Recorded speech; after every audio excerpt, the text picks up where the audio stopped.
Ladies and gentlemen, may I have your attention, please?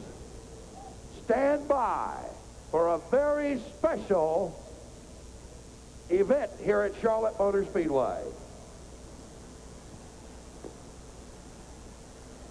On this American holiday weekend, there is a group of men circling the earth 180 miles above us in Space Shuttle Endeavour. Gentlemen, it is an honor for all of us here at the Charlotte Motor Speedway to have you as a part of this Memorial Day tradition.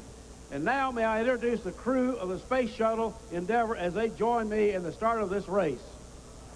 Good day from the Space Shuttle Endeavour and Shuttle Mission STS-77. I'm shuttle pilot Kurt Brown from Elizabethtown, North Carolina.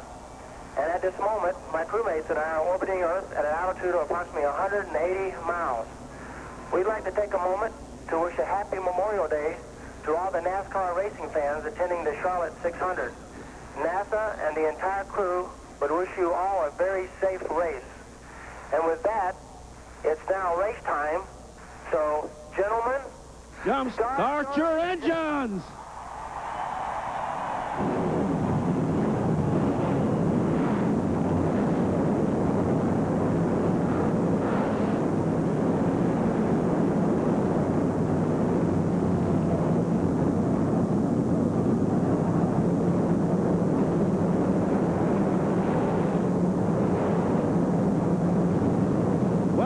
Joining us here at the Charlotte Motor Speedway, they've cranked the engines here on pit road. On the pole, Jeff Gordon in the DuPont Chevrolet. It's his third consecutive pole with a Coca-Cola 600, 183.773 miles per hour. He won this race back in 1994. It catapulted him to greatness. He's a 95 champion. Outside of the front row, Ricky Craven in the Kodiak Chevrolet. He's a good friend of Gordon's, but he wants to beat him today and go on to victory himself. They're running them through in sections here, getting the track just as dry as possible and put a little extra emphasis on the pit road area.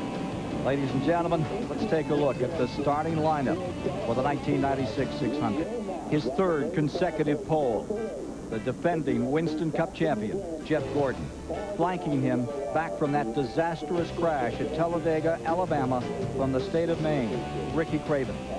In row 2 from Indianapolis, Indiana, his best qualifying effort of the year, John Andretti. Beside him, the runner-up in last year's 600, Texas Terry Labonte. Going to the next row, there you have Bobby Labonte and Chad Little, and what a job of qualifying he did. In row 4, winner of yesterday's Grand National 300, Mark Martin, and the winner of the All-Star Classic here last Saturday night, Michael Waltrip for the Wood Brothers. In row 5, it's Dick Trickle and Lake Speed. In row 6, John Benson Jr. from Michigan and Todd Bodine filling in for the injured Bill Elliott. Get well soon, Bill. In row 7, Jeff Burton and Derek Cope. Row 8, Dale Jarrett, winner of this year's Daytona 500, and Kenny Wallace. Row 9, from Midland, Texas, Bobby Hillen Jr. And from Pennsylvania, Mr. Excitement, Jimmy Spencer. Row 10, Wally Dallenbach Jr. from Colorado, and the great Dale Earnhardt. Row 11, Steve Grissom from Alabama, and Ernie Irvin, who won here in October of '93. He's back and ready to go. Row 12 is Ken Schrader and Jeremy Mayfield, the Kentucky native. Row 13, Huck Strickland and Rockbridge, Bass, Virginia's Rick Nast. Row 14, Michael Wallace and the 5-time winner of this 600, Darrell Waltrip. Row 15, Robert Presley's number 33 with Greg Sachs to take over in that car, and Ricky Rudd, his 20th start in this Memorial Day Classic. Row 16 is Jeff Bodine and Kyle Petty, the 87 winner of the Coca-Cola 600. That for the Wood Brothers.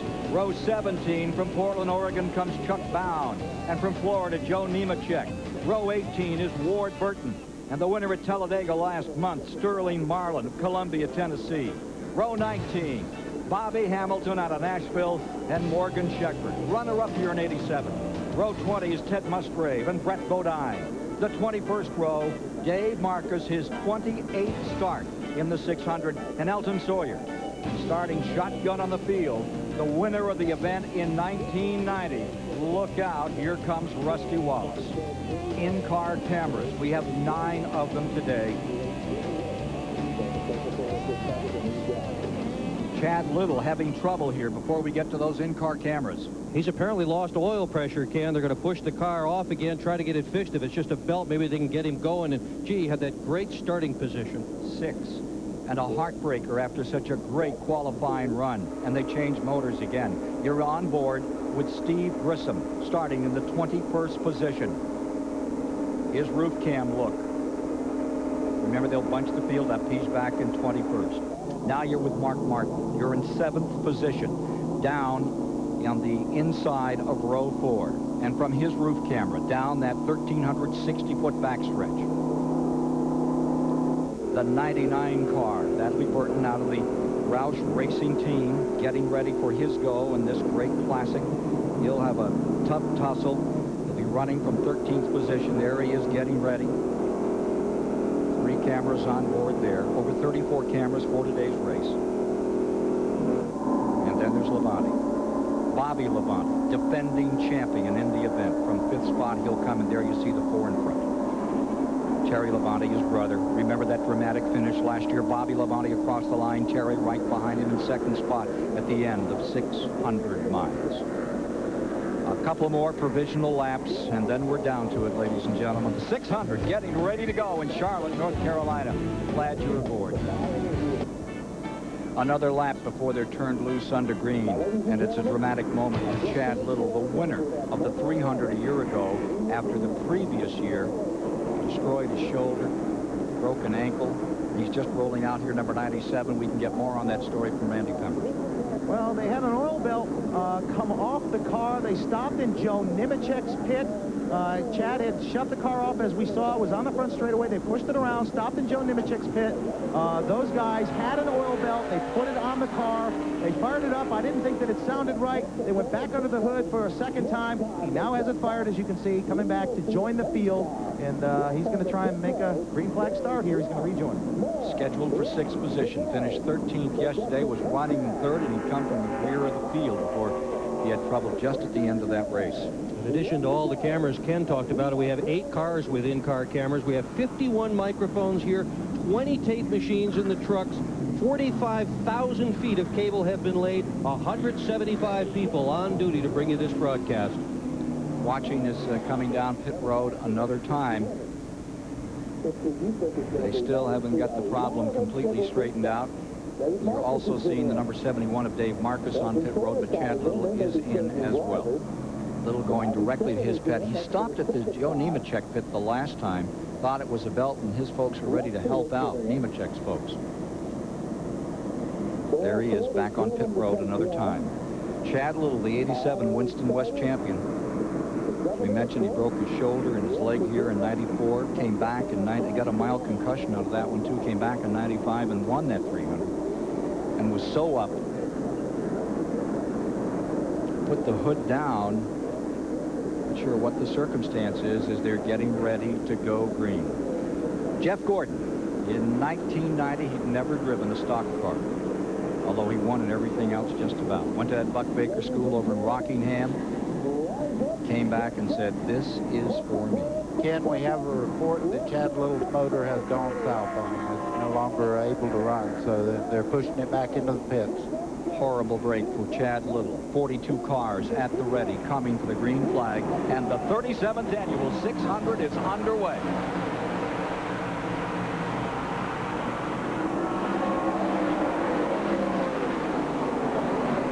You see Ricky Craven there taking over the lead from the outside there. He got a big jump on Jeff Gordon as they go down the back straightaway, Ken. Looks like Craven is in to lead the first lap of this one.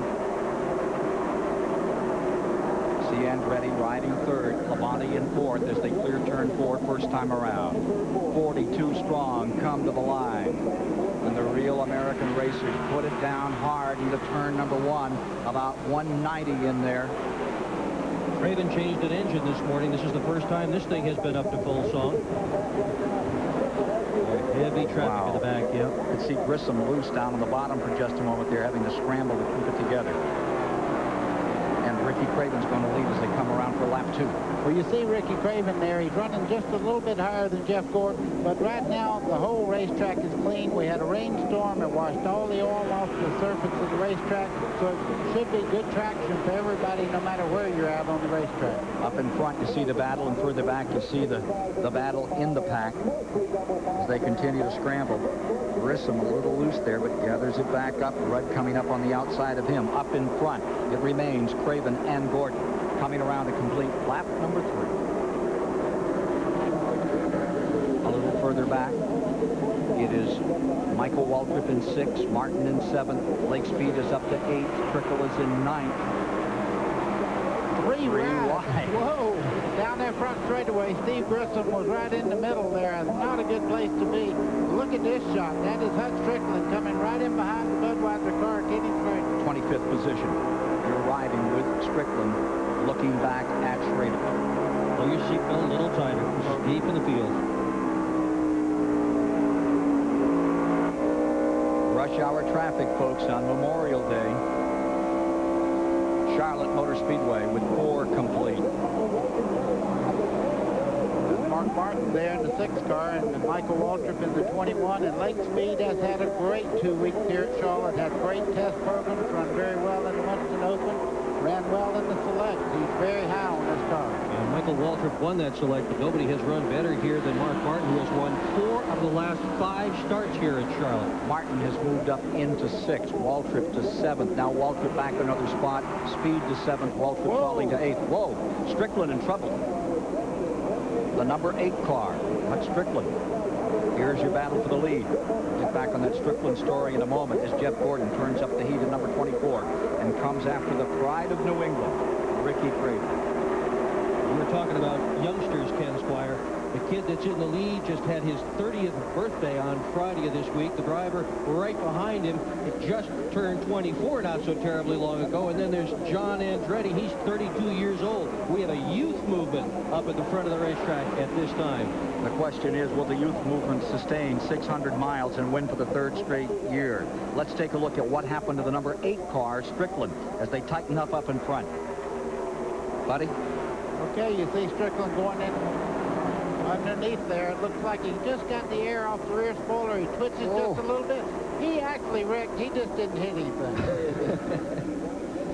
Craven still in front. John Andretti drops to the inside.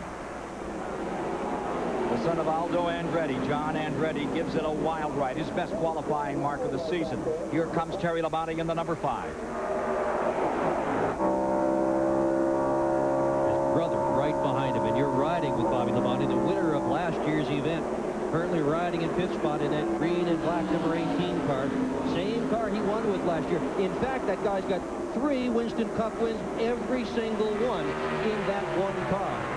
Just behind Bobby Labonte is the guy that's on a hot streak right now, Mark Martin. He's moving up with the front group right there. He's sitting right there waiting on the guys to make just any kind of mistake, and he'll move up. Coming around to complete 9 this time, with Craven staying out in front. Many said he wouldn't be ready to race for 2 or 3 months or for the entire season. And here he is leading. And less than a month ago, that horrendous wreck at Talladega. Now Gordon exerts pressure on the inside, and Jeff Gordon is going to scoot back in front. Craven trying to block Andretti and knocks a hole in there, and in some way able to stay in 2nd spot as he made the cut.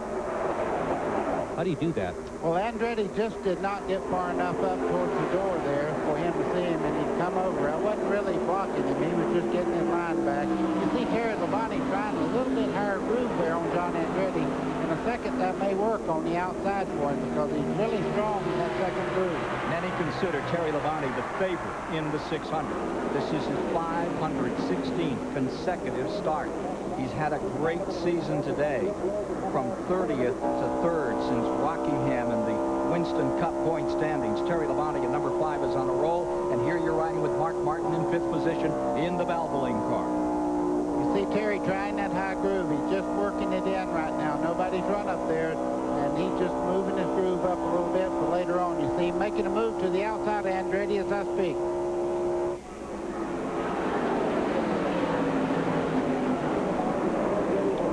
on the inside, Chevy on the outside, the 37 Andretti and Cherry Labonte. And Mark Martin's running one of his famous races right here. He's just sitting here watching them race in front of him, waiting to see which line goes the best, and I guarantee he's going to school on which lane is the quickest right now. Texas Terry is giving a school as to how to run this racetrack. Boy, that number 5 car is very strong. 1984 Winston Cup champion Terry Labonte, who never looked stronger. Taking a look further back, and you're looking at the car number 19 as it continues to ramble out here as we go back further in the field. Check out some more of the racing as you see Dick Trickle, who had that second place yesterday, holding off Johnny Benson. Now Benson around, taking that spot away. And 3 wide here. Hamilton down on the inside. Up on the outside, going around Kenny Wallace, is Bodine, Jeff Bodine. Boy, Kenny Wallace's car looked very, very loose getting into turn 3. That's the part of the racetrack that has a lot of sunshine on it right now. He looked to be very loose getting in the corner. All of this is back in 27th position that you're watching right now. Here's Grissom trying the outside in the 22 on Hamilton in the 43. And that's a really good point, buddy, because right now the entire front stretch, turns 1 and 4 are in the shade, turns 2 and 3 are in the sunshine, and the drivers face a very different racetrack when they're running in the shade versus running in the sunshine. Got to be really, really alert so you don't make a mistake under these circumstances. The 43 of Hamilton there is handling quite well. He passed him right on the bottom part of the racetrack, merely inches off the white line. That car is really working well, and he's tight enough. You didn't see it wiggle or anything. I think Kenny just dropped back a little bit, Kenny Wallace, and he's just riding it out right now until he can work on the car. 42 cars, first 14 laps, caution-free.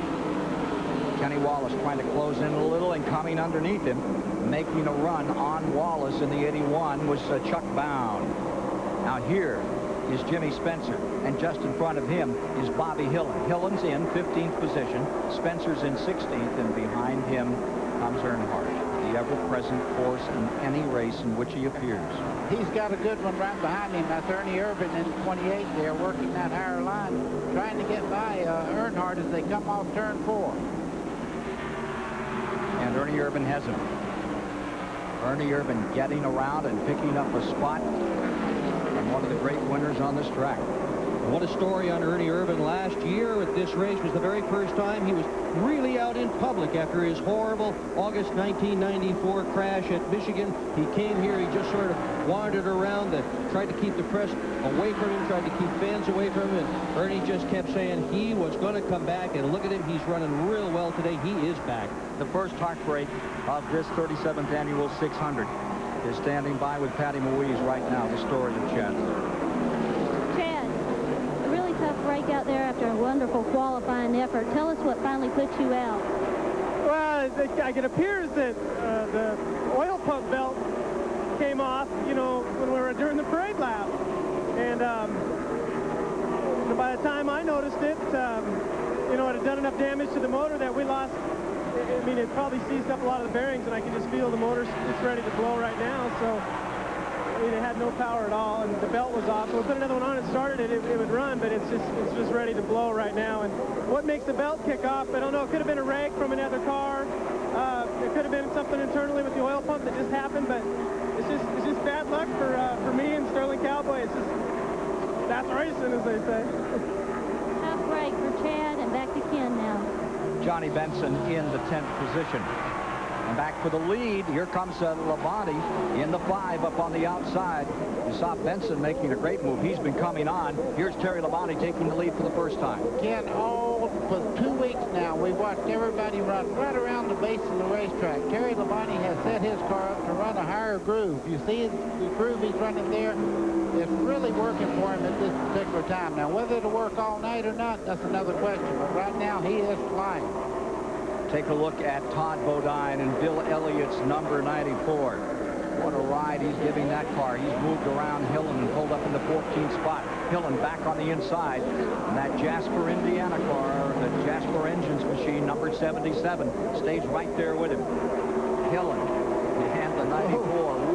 That back of that car was dancing. I'm going to tell you what, Bobby Hillen showing me something. That car jumped sideways. He kept his foot in it. You see him drive right back under Todd Bodine as they go in the corner. Great Lord. This is Todd Bodine's first ride in this car. He's got the ride until Bill Elliott returns. They say Bill Elliott will return for the Brickyard in August. Everybody's looking for that. Race that out of 15th position is Bodine.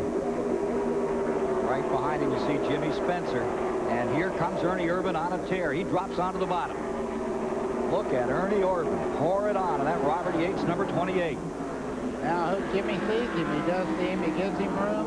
Ernie's under him. You see the car kind of slide up there. That's when that air gets off that rear spoiler, and you have to tiptoe by when you start getting sideways like that. Yeah, look who's right behind Irvin, too. It's the Intimidator. Steve Burns can add to the problems that Dale Earnhardt. We can add some information about the problems that Earnhardt is having. Dale Earnhardt doesn't usually talk much on the radio, but he has radioed in to Richard Childress and said the car is awfully tight. I'm fighting it off the corner. Richard said, just keep it close this segment and we'll make a change. Their change is they're going to raise the track bar. And guys, we have heard many, many drivers talking about how tight their cars are early in this race. Earnhardt trying to make that move. Wilt Browning in the News and Record from Concord, North Carolina once wrote, if you want drama, get Earnhardt. If you want 600 miles on the ragged edge, get Earnhardt. If you want reckless abandon, get Earnhardt. We've got him today. Charlotte Motor Speedway. It's been green all the way for the first 28 laps. 42 drivers battling. Only one of the 43 starters dropped out. That was Chad Little right at the start, a motor problem. And take a look at this battle here. There's Bodine, the Bill Elliott, number 94, and he's been hot and heavy with Schrader. He was hot and heavy with the Jasper car a little while ago. He can't get away from Jimmy Spencer, all in that cluster fighting for 17th position.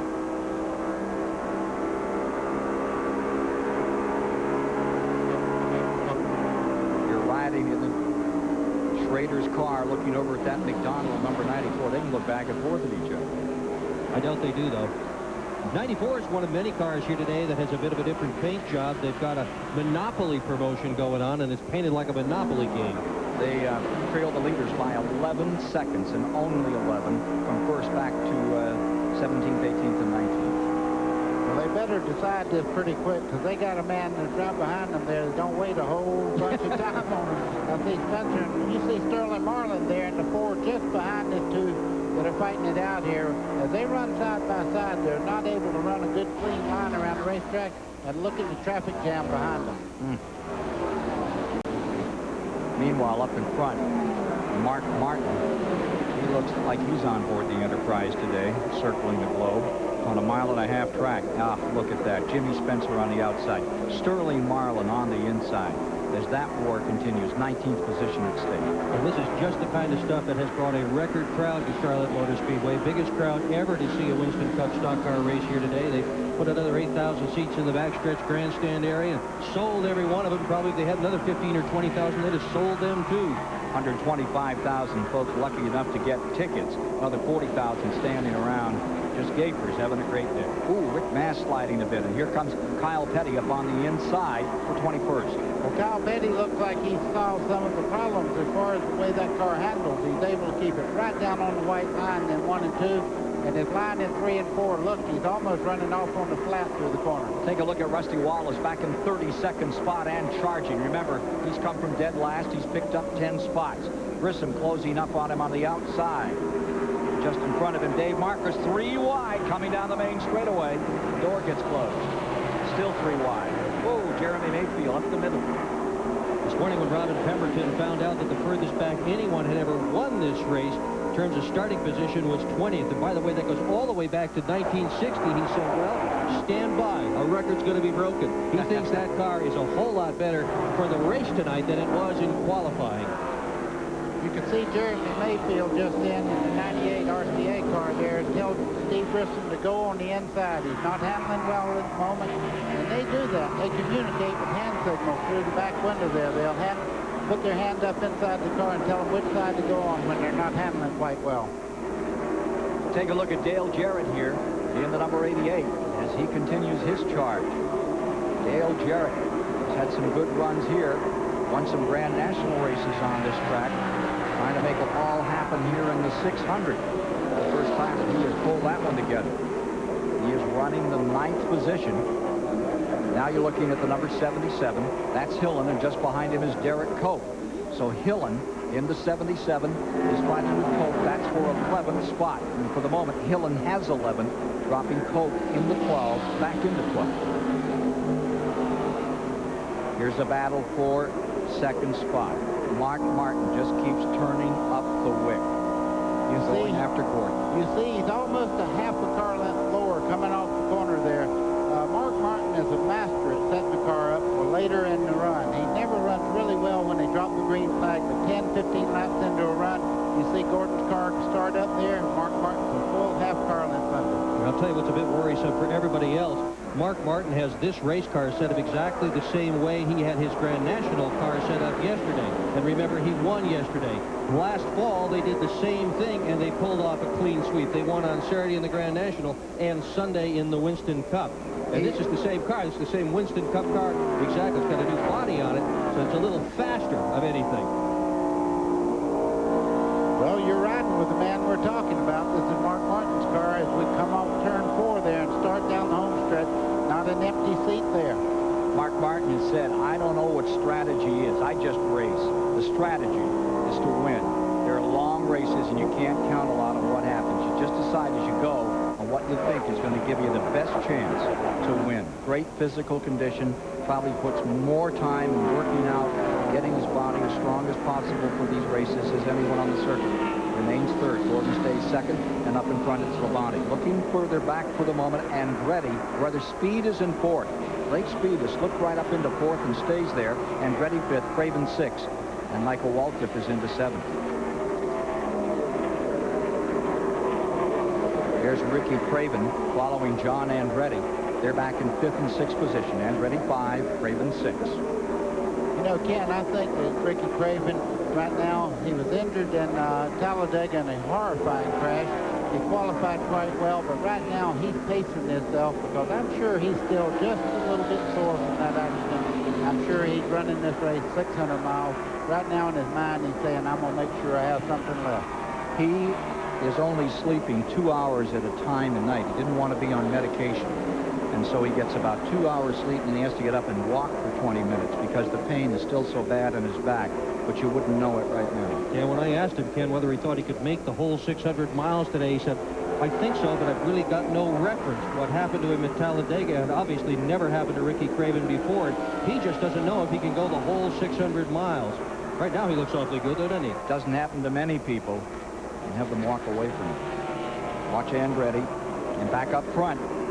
Well, there's Labonte still taking that high line. And here comes number 6. Here's Mark Martin charging down to the inside. He's underneath Gordon in a fight going into 3rd spot. Give it to Gordon.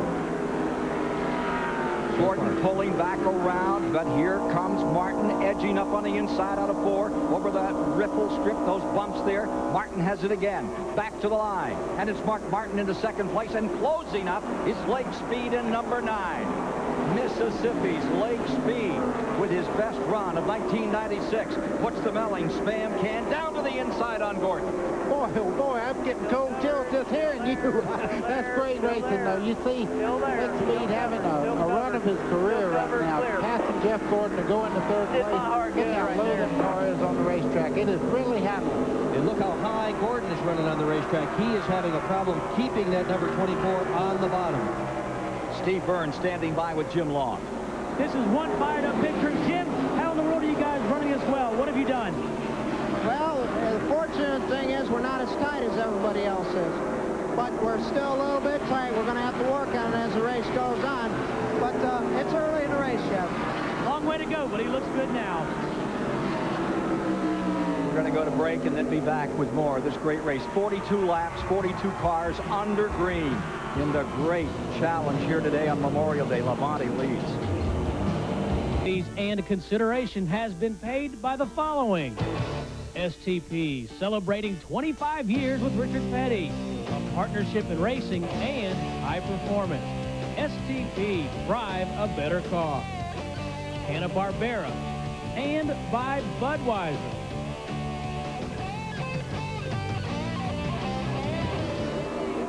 Car number 5 has just lapped the 39th place car, Todd Bodine. But the big story right now is just behind Texas Terry. Out in front is the remarkable Lake Speed. The pride of Mississippi is having a great run. He has 8 top 10 finishes, gentlemen, on this track, including a 3rd place in the 600 back in 1987. But it sure looks splendid to see a Melling car have this kind of a run. Number 9 in 2nd position. It sure is nice to see. Harry Melling hasn't had a top 5 finish since 1991, and his car is a rocket today. 5th place at stake here. Here's Craven going to the inside. Tags Andretti. Slaps some paint out of turn 4. Oh, and that opens it up for Michael Waltrip. Kind of hole he found the other night when he dove beneath Terry Labonte and Dale Earnhardt in turn 1 to win the Winston Open and $200,000. He's on a charge right now. Wood Brothers, 4-time winner of the 600, have Michael Waltrip at the keyboard and closing up on Craven. You see the lights coming on here at the racetrack. The fastest car in the lights the other night, the 21 of Michael Waltrip. Here's the leader getting around, the number 98. Mayfield going a lap down. They're trying to sort themselves out through traffic here. Boy, some tough running. There's Burton, brother Wallace in the 90, the Heilig Myers car. Juni Donlevy. Here comes Lake Speed. Full field of cars, only one DNF so far. We're 50 laps into this event, and virtually everybody remains on the lead lap. 41 cars on the lead lap. Can't be. That's what scoring says, but it can't be that many. Can't be that many. Yeah, they got 40. Probably, you're right, it's 39. Well, almost everybody is. They haven't lapped all that many cars. A very competitive field. Kyle Petty working his way along in that Felix Sabatos ride. And coming right with him is the 94. Boy, what a charge being made today by Bodine. This is back there in 21st position. On pit road, Bound. Chuck Bound now on pit road, number 94, 95. You can see Rick Mass going in the corner there. One of the things the Pontiacs have been complaining about is going in the corner, the nose of the car actually coming across the racetrack. It looked like he cut Todd Bodine off going in the corner, but it's merely because that car will not turn going in the corner properly. Mast in the number 1 car is running in 22nd, and the McDonald's car with Todd Bodine is directly behind it. Now you see Michael Walton focused. Boy, I'll tell you, he's focused in 6th spot. The other guy that's focused is Bobby Labonte on the high side, passing John Andretti. I think John's he's not handling quite right now, and they've told him to ride it out until the first pit stop. That's a very smart thing in a 600-mile race, is not to eliminate yourself. Wait until you can work on the car on the first pit stop. Well, they've also had a bunch of DNFs this year. They don't need to have another one here. They need to finish this race, not just have a good finish. They've got to be around at the end.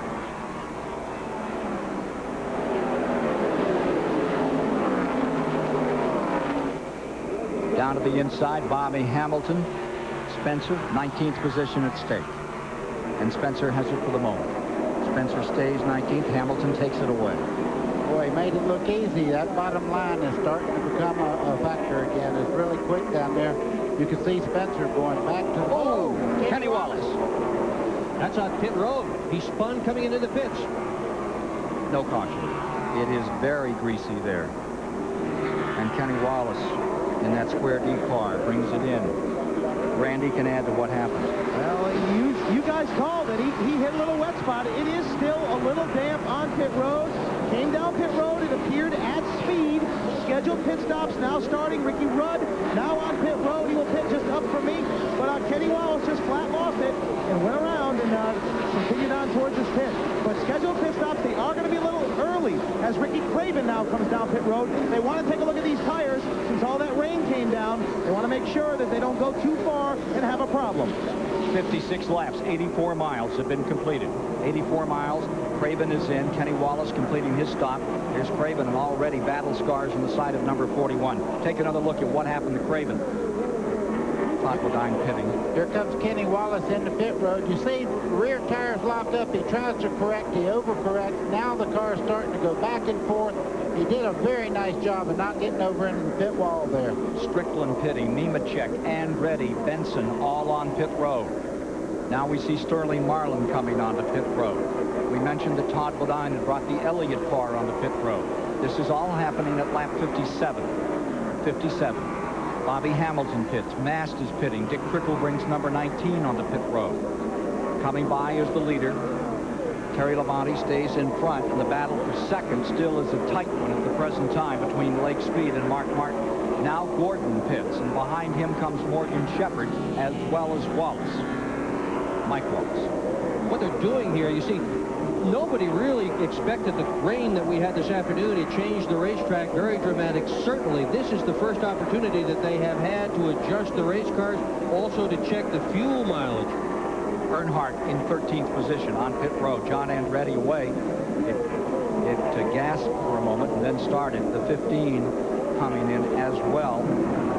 Dallenbach. Let's go to Steve Burns. Dale Earnhardt in. They're going to change 4 tires. Now, they talked about their strategy before they came in. If the jack goes up on the left side, they're going to raise the track bar, look at a left rear rubber, and Dale has also said, let's pull the fenders off. He may have had a little tire rub. He's down and away. A very good pit stop. Hillen is in. Jeff Burton comes in. Grissom, Michael Waltrip, Schrader, still all Musgrave now. This is all now in lap 60. Green all the way among the 42 starters. And Mark Martin brings the car that has been running in second place on pit road. Still staying out there is the leader, the guy taking the wide way around the racetrack. Still has some magic in that car number 5. Labonte in the lead. Drops down, but I don't think he's coming in. Let's see what happens this time. Here he is. He's going to make it in. Looks like for a moment we're going to make another lap out here. Leader is on pit road. Terry Labonte in the car number 5. Kellogg's colors looking good. Boy, look at that pit crew go to work. You know, when you change 4 tires at a regular tire store, it takes half a day to get it. These guys are doing this in 18 seconds. And one of the reasons that this crew is so good is that they have stuck together for so very long. During the wintertime, a lot of these teams shuffle crew members, not these guys. Ready, set, off he goes. Best finish in this race, second, behind that younger brother Bobby. And there's Bobby pitting right now a year ago. Here's Randy. Robert Presley just climbed from the 33 car nursing broken ribs. An insert goes in the seat as Greg Sachs jumps into the Skull Chevy. They have turned the engine off. He's trying to fit the steering wheel. He lost a lap on the racetrack. As soon as they get Greg situated, he'll pull off. Rusty Wallace pits behind Greg Sachs. Rusty Wallace has a major problem. They can talk to him, but Rusty cannot talk to the crew to tell them what is wrong with the 2 Miller machine. So Rusty sits behind. Greg Sachs gets ready to leave the pits. That is a major problem because Rusty Wallace talks to his crew and tries to tell them what the car needs every time they go out. After each stop, he tells them whether it helped it or hurt it. This can hurt him in the 600. The 33 car pulling out. New driver on board. Sachs. Took a lot of work to get him into that car. The problem really is that Sachs weighs about 50 pounds less than Robert Presley, and he stands about 4 inches shorter than Presley does. So they had to put an insert in the seat, and that was part of this change. Dave Marcus is leading.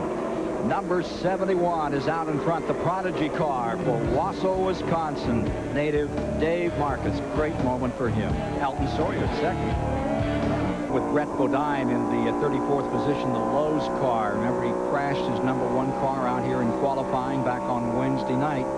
Still trying to make up some time out here. Take a look at this. Here's Schrader in the 25.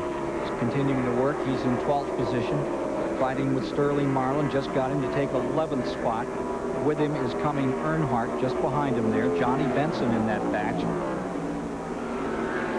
This is all back there for 11th position. Just in front of him is Ernie Irvin, who has broken into the top 10. That's the first time I've watched the 3 car go through the corner of Dale Earnhardt right on the bottom. They may have helped this car a bunch when they made their pit stop. Schrader in 11th position. We can get more on the 3 car, Steve Burns. We talk a lot about the technology. Dale Earnhardt on the last pit stop, they were going to raise the track bar, pull out a spring rubber, so on and so forth. Dale radioed in in a moment ago and said, hey, the car's a lot better, but next time, would somebody clean the windshield? Morgan Shepherd just made a second stop and came back on the track. An update from Patty Moise on pit road in these latest green flag stops. Patty? Yes, we were standing in the pits for the 5 car, and we noticed that besides 4 tires, they also took a round of bite out. I had been talking to Gary Dehart, the crew chief for the 5 car, earlier today, talking to him about yesterday's Busch race. I noticed how great Perry had been running in that high line, you know, really making it work for him. And Gary said, yeah, that he enjoyed it up there, and that really worked for him so good. That was one of the things they worked on in yesterday afternoon's practice, was making this car work in that same groove. Right now, we're watching the groove of Earnhardt in 13th position, Patty. Gets around Benson. They were side by side. And take a look here at Terry Labonte working on Ricky Rudd. The 10 car looks like it could be getting lapped. It's back in 28th spot. They got a lot of trouble with that car here, Ken. That's one of the cars that the crew has just not been able to get consistency out of. Richard Broom, the crew chief, said this car runs like it's got a thorn in its shorts. We never know how it's going to behave. It's where? Right in its shorts. Some days it's wonderful, and sometimes it just doesn't run well at all. Looks like they're in one of those it doesn't run well at all modes. 27 cars remain in the lead lap. That's 27 cars, all still fighting in lap 1. We've completed 72 laps under green. They've traveled 108 flawless miles, flailing each other out here in the Coca-Cola 600. If you're just joining us, folks, look at Kyle Petty at number 42, clearing the 27 as he continues to attack. Gets around Alton Sawyer. Jarrett Cope, Bobby Allison's car, carrying new colors, new sponsorship now. Very excited about that. That number 12 in the 17th position. And look at some of the 125,000. They just keep adding 10,000 seats every year. Now, how about this? Kenny Wallace up around Alton Sawyer. Sawyer's racing hurt today. He's got a couple of cracked ribs. Going to try to tough it out. Said this morning he was going to try to run the whole 600 laps, 600 miles. You can see Greg Saxon, the 33 there, subbing for Robert Presley. He's really got this thing running well right now. I'm sure Robert Presley was glad to get out there with a broken rib. Anybody who's ever had a broken rib knows what I'm talking about. And try to drive at those speeds with the G-load you carry into these 24-degree corners. Ah, here comes Bobby Hamilton. Wait a minute, haven't we seen this before, Allison and Petty? I think we have.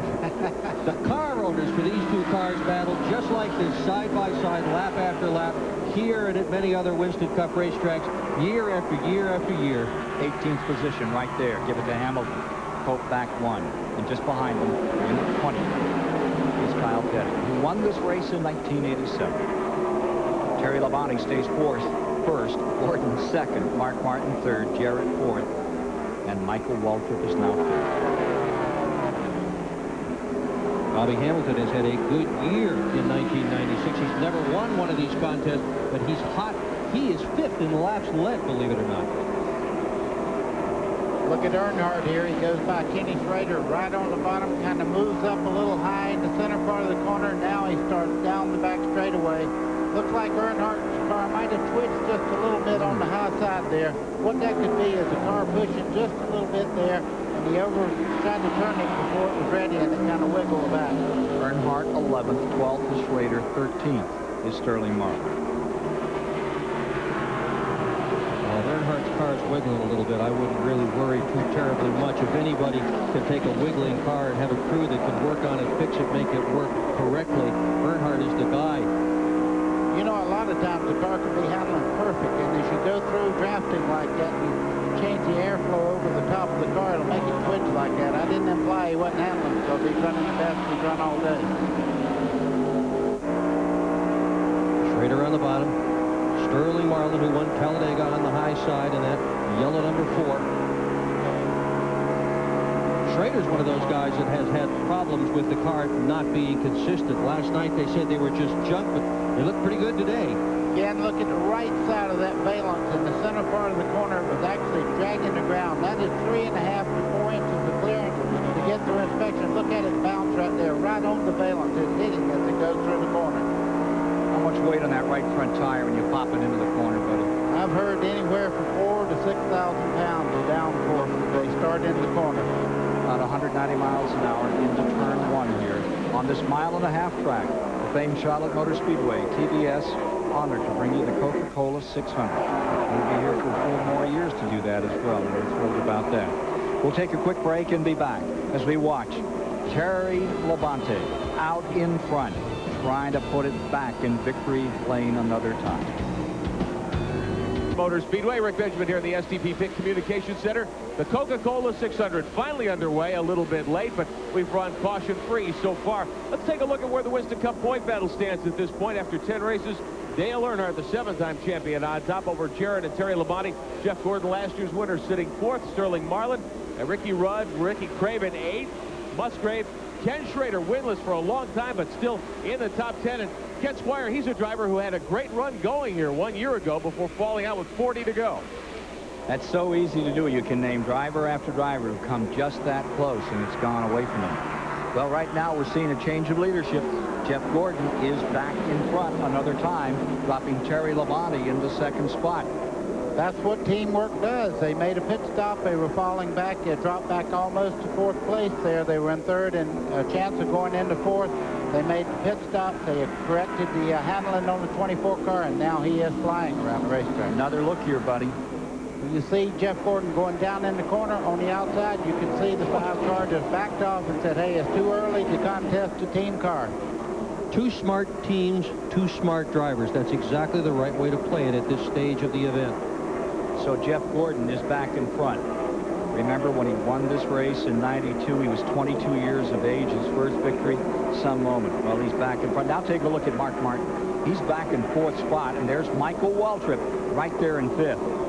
And here comes Michael to the inside. Boy, is Waltrip working on the bottom of this racetrack. You see him going by Mark Martin. He made it look awfully easy. He looked like Mark Martin on the inside the other night. Hey, you know, here's an interesting point. We've had 2 first-time Winston Cup point winners in the last 2 runnings of this race. What do you think Michael Waltrip's chances are of winning his first ever Winston Cup race this afternoon? He is running extremely well. Darn good. Take a look at the 22 as it continues to try and find its way into this thing. I don't want to speculate on the 6th car, but he is having some kind of problem at the moment. I don't know whether it's handling or what, but he is dropping back. Ward Burton just went by and drove off about 5 car lengths when just before they made the pit stop, the 6th car was one of the fastest cars on the track. And Ward Burton has not been having a good day at all. I mean, he's running out of the top 30. There goes Lake Speed down on the inside. He's running in 6th spot. There is something amiss for Mark Martin right now. Clear. Go back to that tire story for a moment, Dick Berggren, because I think it's an important issue as far as this race is concerned, what these guys were doing and their concern just last night. Well, Steve Meal, crew chief for Mark Martin, this morning said they are having no tire problems whatsoever. In fact, they didn't scuff any tires in at all. They couldn't tell you whether one of them is a loose set or whether one of them is a tight set or whatever it might be. A lot of the teams are about 50-50. Half of the tires are scuffed in, so they know what their characteristics are. The other half are not. So it all depends on who you want to listen to. Some of the teams say the tires aren't a problem at all. But trying to find them that match up, that's been the thing they've been talking about. Yeah, and they can't really get them to match up because no matter what they've done to try to find what matches a pair up, they can't do it. And Goodyear basically says the reason for that is the tires are all absolutely identical. It's the teams and not the tires. For 10th place, Earnhardt on the inside, trying to go beneath the man he gave a break to, Ernie Irvan.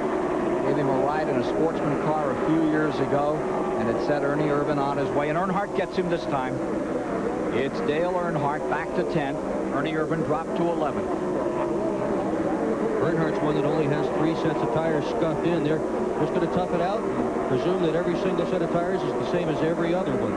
Ken, a lot of times in a 600-mile race, if a guy is really running well like Earnhardt, you'll go by and let him go by, and then you'll study where he's running on the racetrack and change your line around the racetrack, and sometimes it works, sometimes not. If your car is too loose, you can't run the bottom.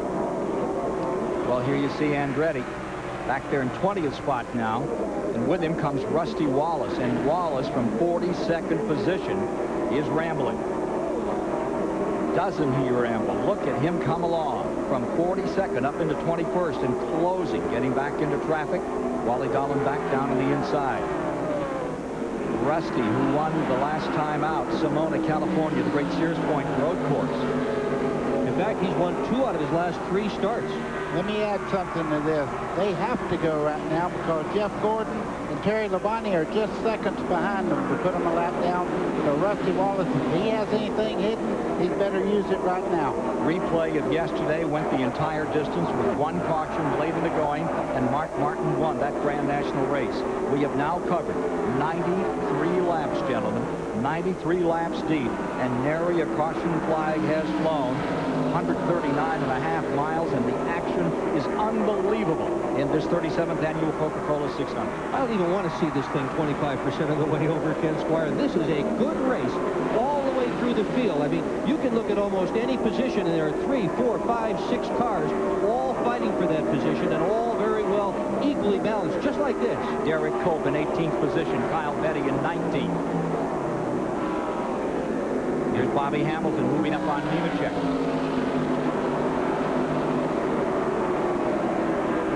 Sachs had a good run in that number 33 car after the driver change. He did most of the practicing in that car.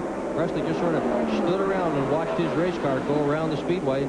Sachs did most of the work, as it should be, since he's going to have to run most of the laps here this afternoon. They built that special seat for him, and I guess he finds it comfortable.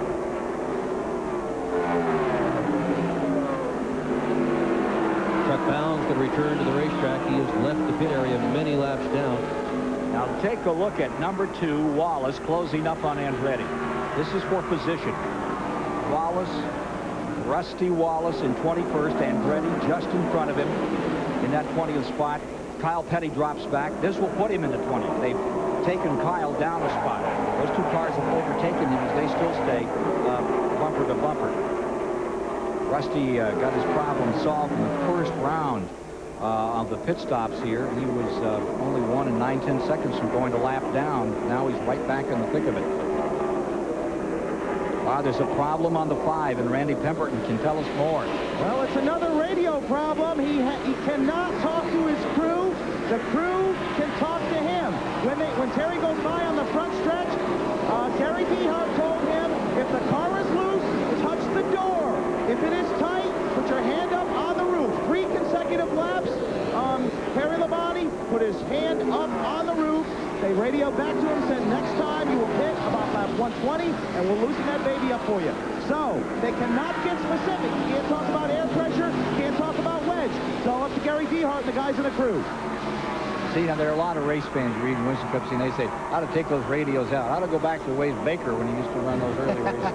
How do you think, buddy? I love the radio. I tell you what, there wasn't anything great about cutting sideways in the corner. All right. Getting up toward 100 laps complete.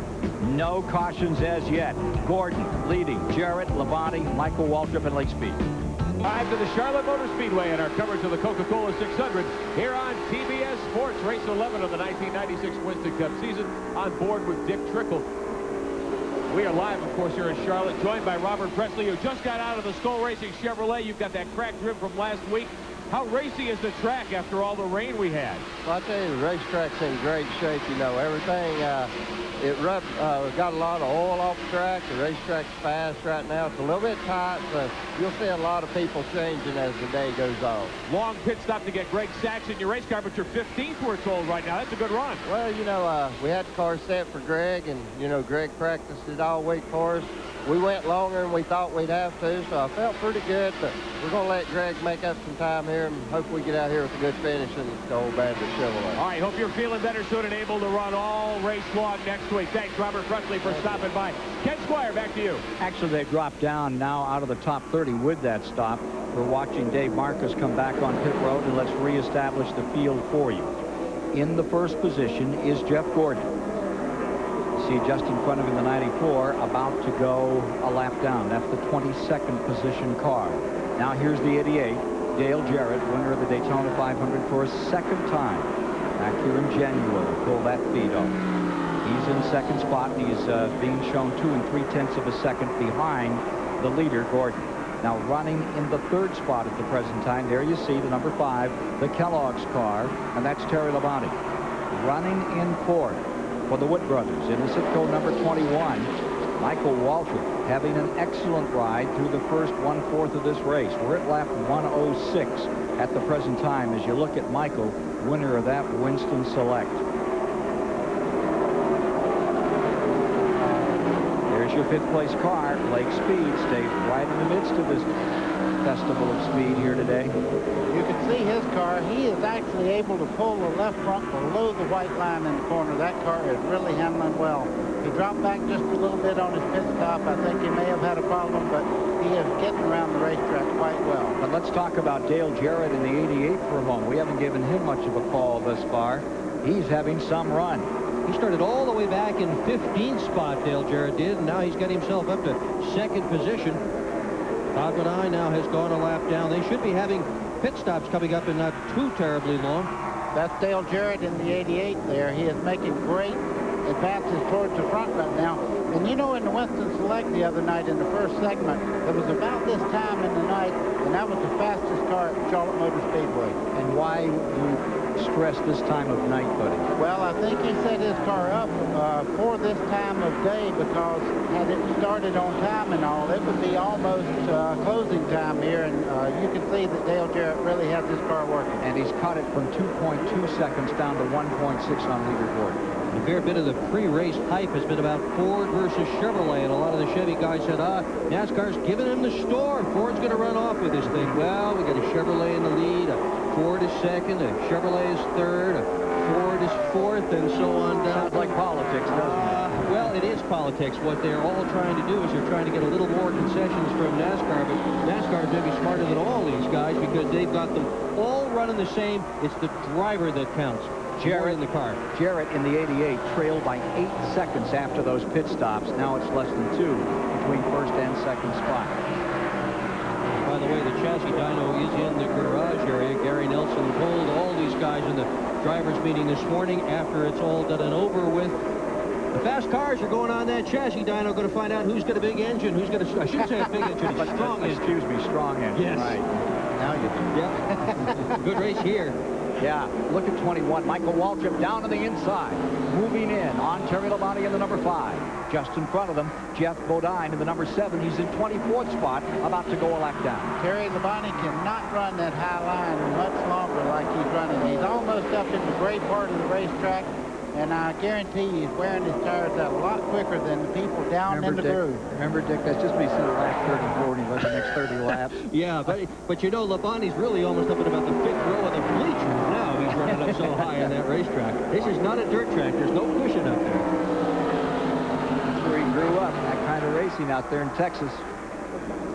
Boy, he looks good right now, and doesn't Michael Waltrip look grand? Yeah. Wood Brothers seeking that 5th 600 victory. Last they did it with Kyle. They've had so many great moments here. Did it with Neil.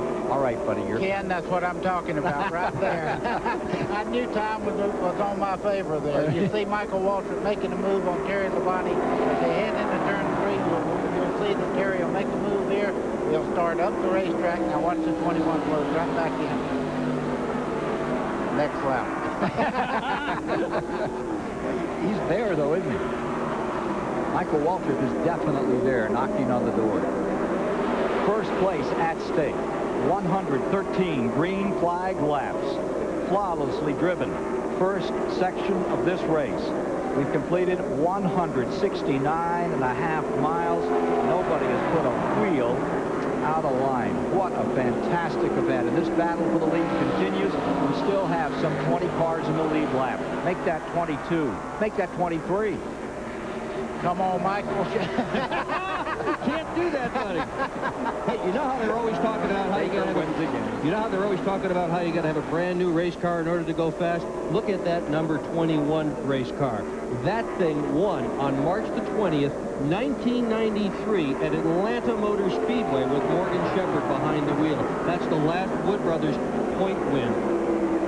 Got one car coming in slowly. There's Jimmy Spencer in. Greg Sachs is also in at this time. We may begin to see the opening of the envelope on the second set of stops on pit road, and they're going to come under green, apparently.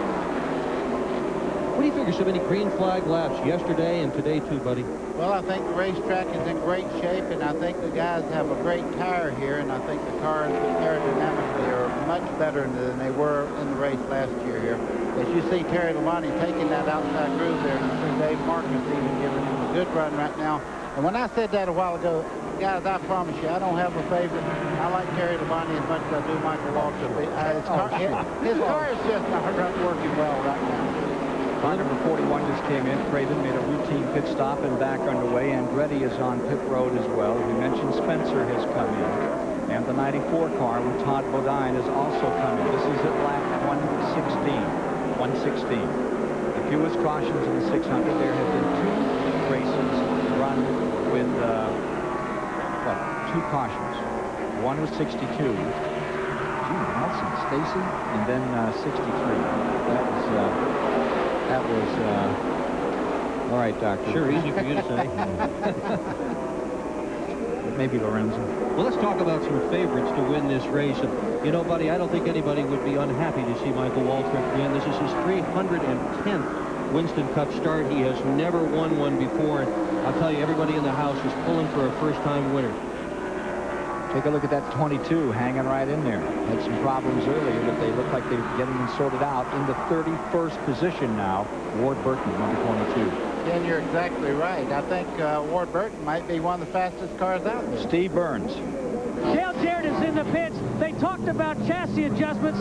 They're going to take half a pound of air out of the right front. Jackman comes around and slams it down. Lug nuts are loose and the left side tires go on without a problem. Let's see. Dale Jarrett's down and away. Let's go to Randy Pemberton. Well, the Rainbow Warriors waiting for Jeff Gordon to come on pit road. He follows Jeff Burton into his stall. The Warriors go around the right side.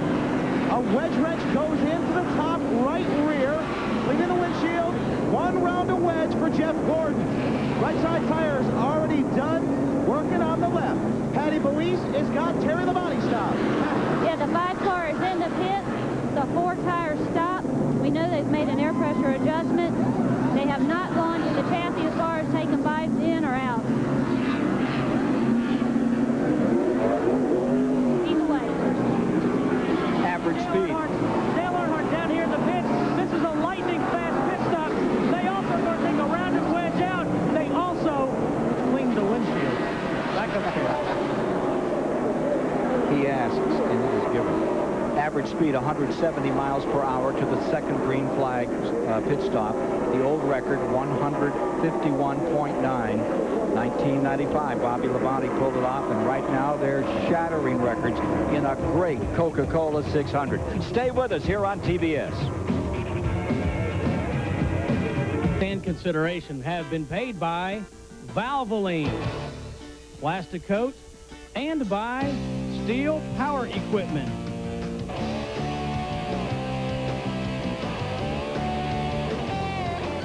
Bobby Labonte has inherited first place, the man who won it last year, 32 years of age. And look at this battle between 88, DJ Dale Jarrett, and number 24, Gordon. This is the scramble for second spot. Gordon came out of the pits after leading in 7th spot. He is back to 3rd. Bobby Labonte stays up in front, and it has been a tremendous struggle between Jarrett and Gordon for second position over the last 2 laps. Labonte has a lap on the field. He has yet to pit. He pitted last on lap 62. He will have to come in soon and give up that lead, and this will then become the lead.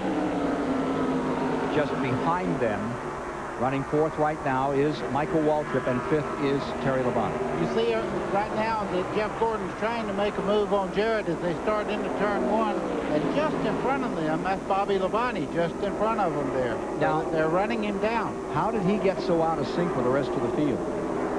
I don't know, but he better shake a leg, because that 88 car of Jarrett is really flying around this racetrack, and he's holding a very low line. You see him going in the corner right on the white line there. This car is handling quite well now. Bobby Labonte in the 18, just in front of him, the car they call Little Joe. It won 3 times in 95, including this 600. That's the same car, the number 18 that pulled it off a year back, giving him that magnificent victory out of turn 2. Bobby Labonte, a lap up on the field, but has not made the stop. I believe everyone else has at this point. Last of the leaders to pit in that first round of stops. Now, whatever was ailing Terry Labonte just before he stopped, he seems to have it figured out because he just went by Michael Waltrip as we were talking there. Look at this. There goes the 88 of Dale Jarrett into the lead. No. Remember, he's a lap down. A lap down? Yeah, that 18 is yet to pit, buddy. He hasn't come in. He was the only guy on the lead lap. The only guy on the lead lap, and the strange thing is, you know, they say he's not really out of sequence, but he came in so late. I think he may be getting ready to pit right here. He better pit pretty quick. I mean, as we speak, he's coming in. Yep. Randy Pemberton is there, and we'll follow the story of Bobby Labonte in the Interstate Battery Chevrolet as it comes down on pit road. Well, they're awaiting Bobby Labonte to arrive in the pits, and he has. Jimmy Makar, the crew chief, with the jack. It was great strategy to stretch it as far as they could go. If they caught a caution, they would have had a lap on the field. Bobby Labonte has won this race before. They're already around the left side. So far, nice smooth stop. Second can of gas going in. Bobby gets a cold drink, throws it out the window, clean the grill, waiting on the left front. Real slow on the left front. They don't like it. Down and away, 21-4. Could have been better, not bad. Bobby Labonte started in go-karts, lined up behind Terry, and their dad told Bobby to follow his older brother, get used to racing. Bobby passed Terry, and he wouldn't let Terry back by. Afterwards, his father asked him why he didn't follow instructions. He said, hey, my brother, I wanted to win. Instead of Bobby leading now, he is a full half lap behind the leaders. He's got some work to do, and here's the battle for first. Dale Jarrett is there, two-time Daytona 500-mile champion with Jeff Gordon, the winner of the 600. And that victory 2 years ago right there. Look at him just ease that number 24 up on the outside. Masters at their work here today at the Charlotte Motor Speedway in the 37th Annual Coca-Cola 600 live on TBS. Delighted to have you with us to enjoy one of the great races. What an emotional win that was for Jeff Gordon 2 years ago. Remember him in victory lane, wiping his face, and he was in tears. I think everybody in this place was in tears when he won that race. He was in tears the whole last lap, he said. It's a wonder he found fifth lane and victory lane. Here he is about 3 car lengths down, out of turn 2. That backstretch is so different going into 3 than from going into 1, buddy. Very much so. You have a nice transition into 3. You see the car going in right there. Now, if you'll watch the 24, he's a little bit tight coming out of the corner. He kind of gets high there and has to turn the wheel to get it off the corner, and it kind of throws the back out as he starts in. But the 88 car, you see him going into turn 1 there. There's a little rise as you start in, and the good handling cars are able to stay down low. I'll tell you what, I wouldn't count Bobby Labonte out, even though he's not in our picture right now. In the first round of stops, he went 2 laps further than Jarrett. Second round of stops, he went 12 laps further than Jarrett. So he is getting very good gas mileage. Hey, anybody dropped out of this thing besides Chad? Have we lost anybody? Oh, we have contact there. Todd Bodine got into the wall off turn 4. We've completed 100. He's continuing to motor. We have 134 laps complete, 201 miles. As far as attrition's concerned, 2 guys are out. Chuck Brown with handling and Chad Little. Aerial platform watching the 94 Todd Bodine running in 21st right now, the Elliott colors, giving it a good go on the 1.5 miles here at the Charlotte Motor Speedway. There you see Hut Strickland dipping down to the inside, trying to take that 21st slot away, and he's got it. Almost. Almost. Right back comes Todd Bodine on the outside. I don't care what position it is, they'll fight you every inch of the way. I got to tell you, he's a brave man, because he hit the wall just a little while ago with the right side coming off turn 4, and that didn't deter him a bit. He's been right in the throttle.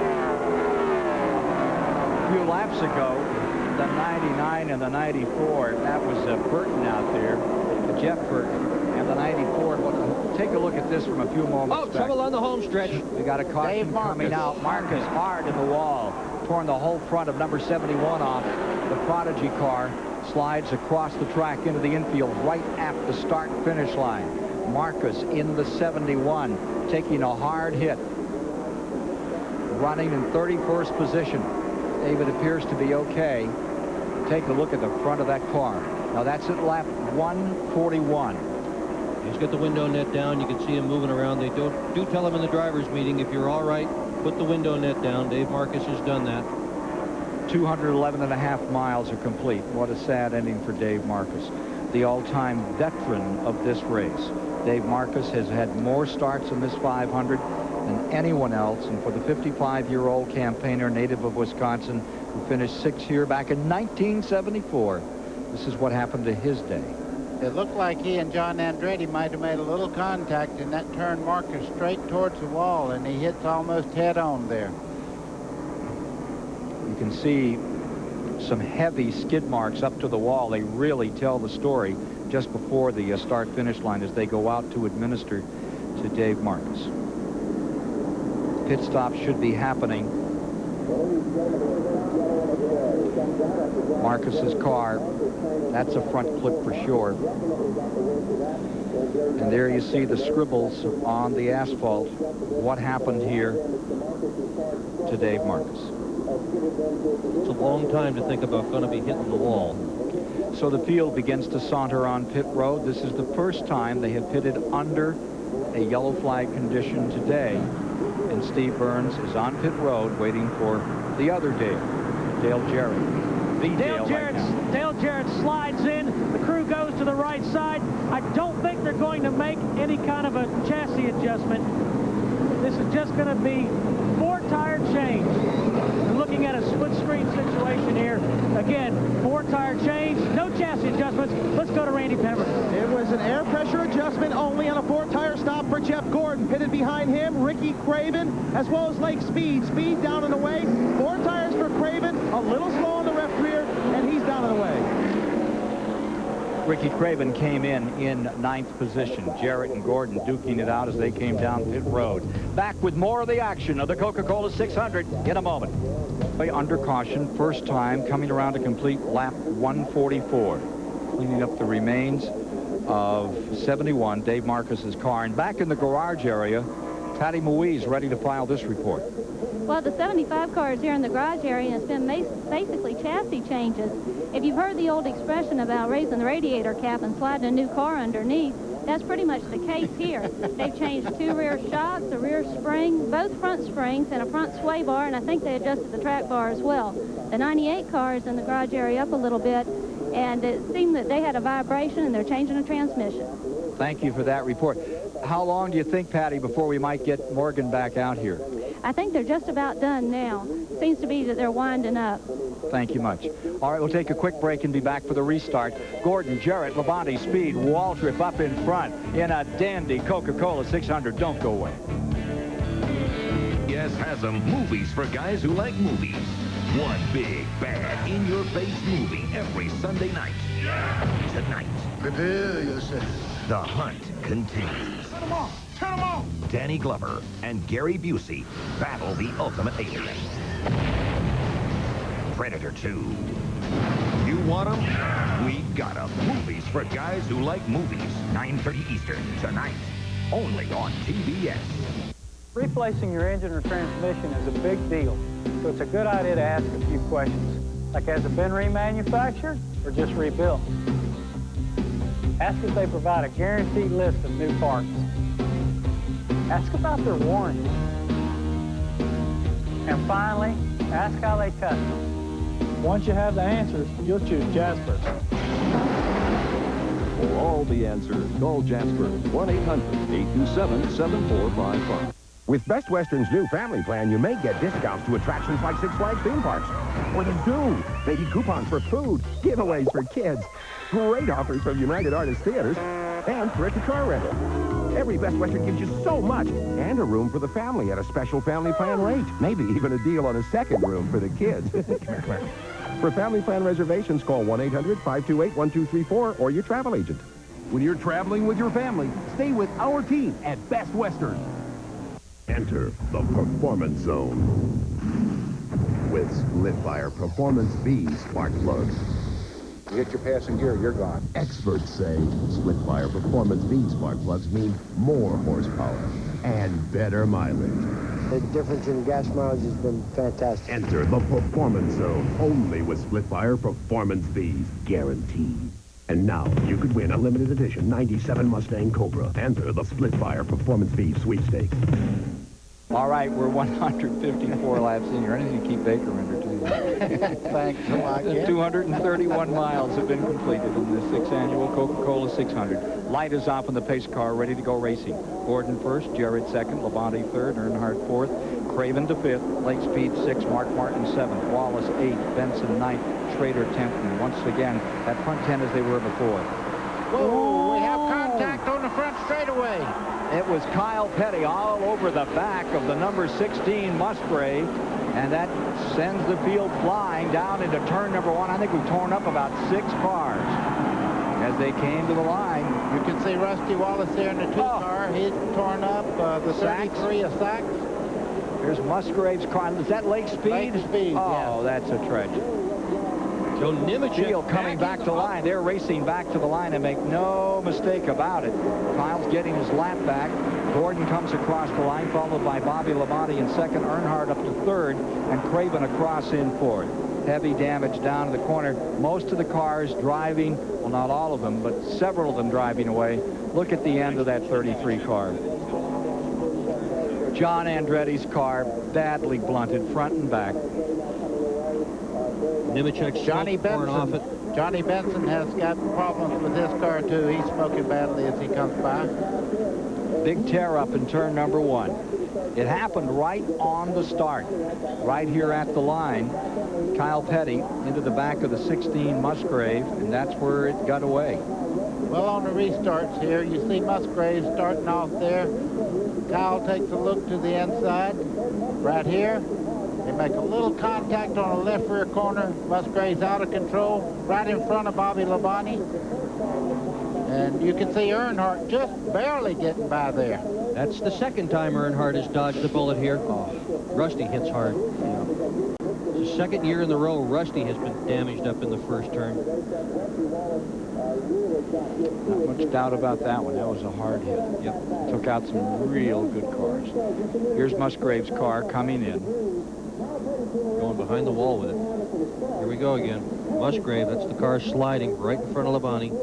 Kaboom. A little drop kick, and away he goes. Oh, look at Rusty's car. Oh, Get Rusty up off in the the air. ground. Wow. Yeah, he almost took it over. That was ugly there. Oh, he's still hitting things. He'd lost everything. Brakes were gone, everything. When that thing got up in the air, he was 4 feet in the air on the wall.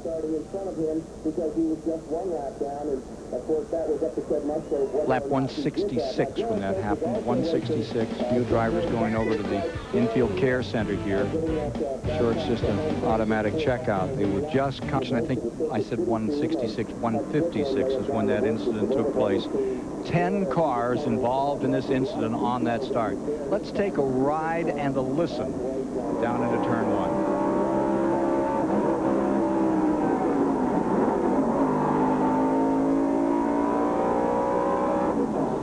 Bobby Labonte just getting through.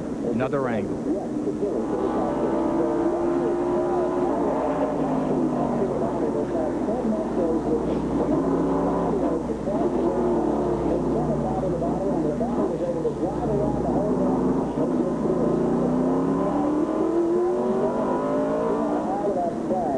Says racing isn't a full contact sport. Wow. Reverse angle.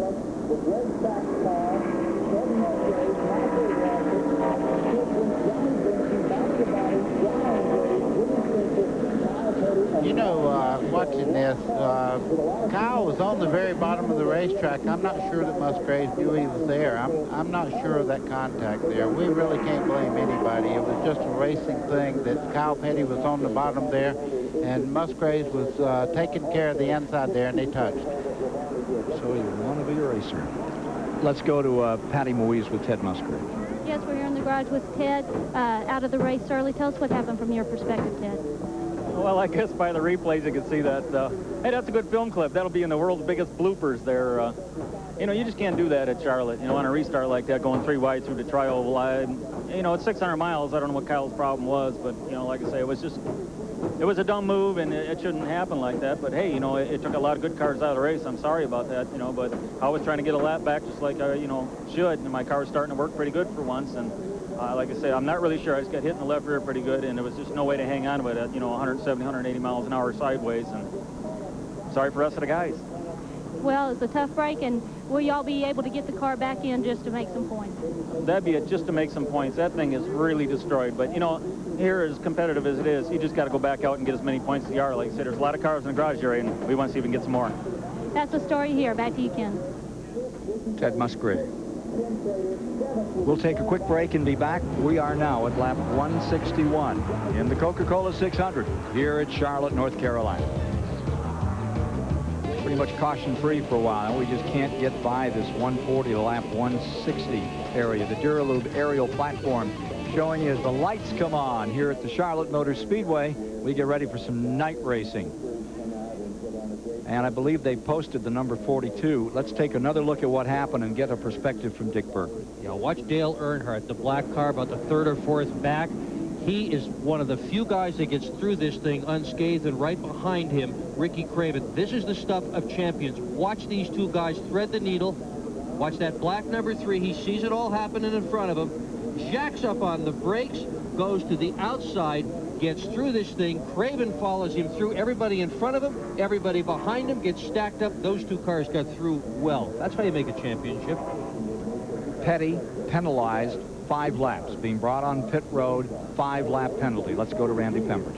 Well, I'm standing in front of Leo Jackson's Skoll Chevy as Andy Petrie and the guys work on Greg Sachs's machine. I walked down to the hospital, talked to Max Helton, preacher for MRO. He did speak with Rusty Wallace in the infield care center. I asked him if Rusty was okay. He said, yeah, but he's very, very mad.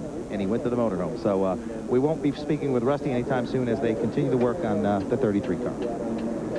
So the 42 being brought in, we're told, for a 5-lap penalty. Here you see Kyle Petty got into the back of Musgrave, and then away it all went from there. Earnhardt, the survivor, more than the intimidator tonight.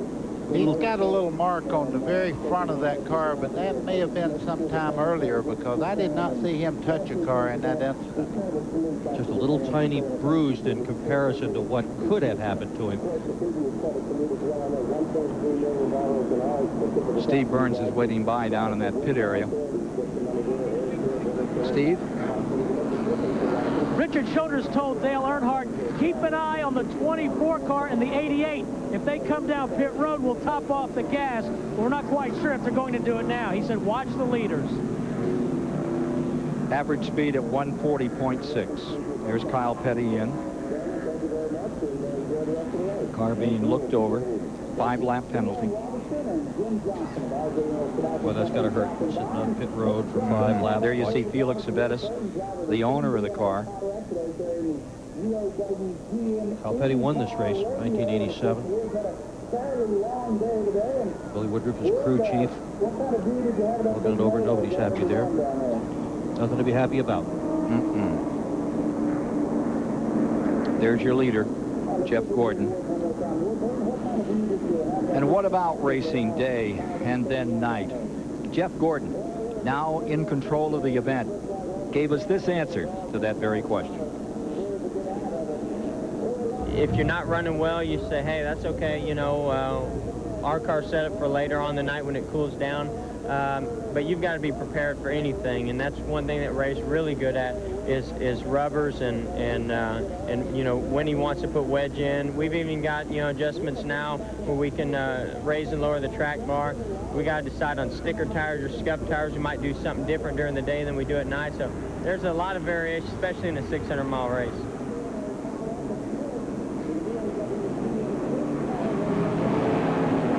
Felix Sabetis down there arguing with Buster.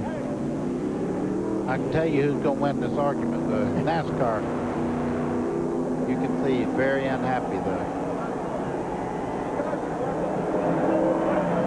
Buster just has to stand and listen to all of it. Nothing's going to change.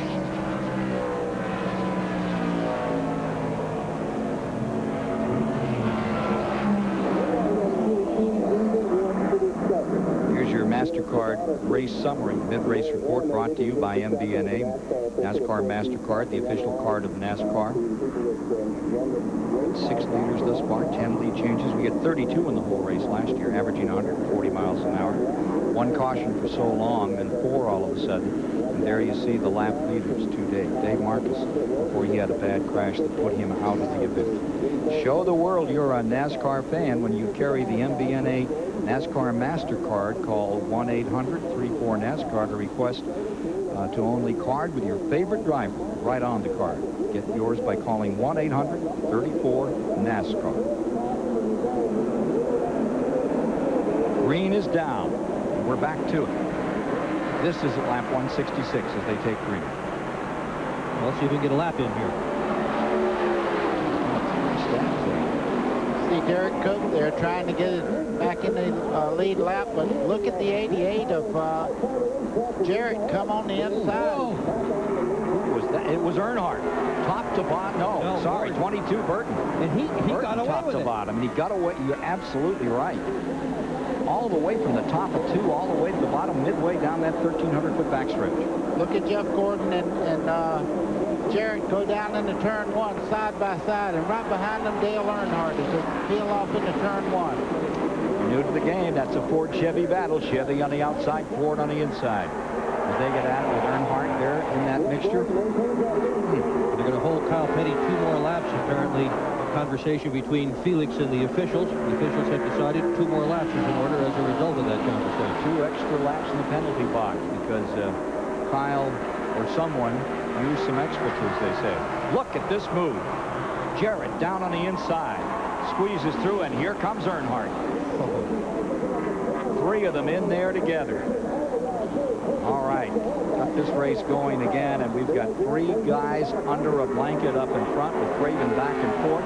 Labonte's in 5th, Schrader's in 6th, Terry Labonte is in 7th, Irvin in 8th, Marlin in 9th, Martin in 10th, and Michael Waltrip in 11th. Ragged fender and all. Here comes Earnhardt up under Jarrett as they head down towards the first turn. This is why we sell tickets. 150,000 people and millions watching all over the country. It isn't any better racing, I don't care where you go, than NASCAR. Battle further back in the pack. In the right-hand box, battle for 4th. Labonte, Schrader, Labonte. Tough going out there.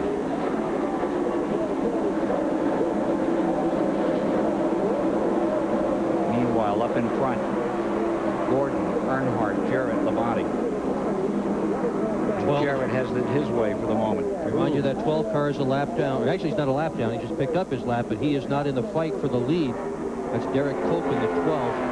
Running in 13th position. 12 cars now in the lead lap.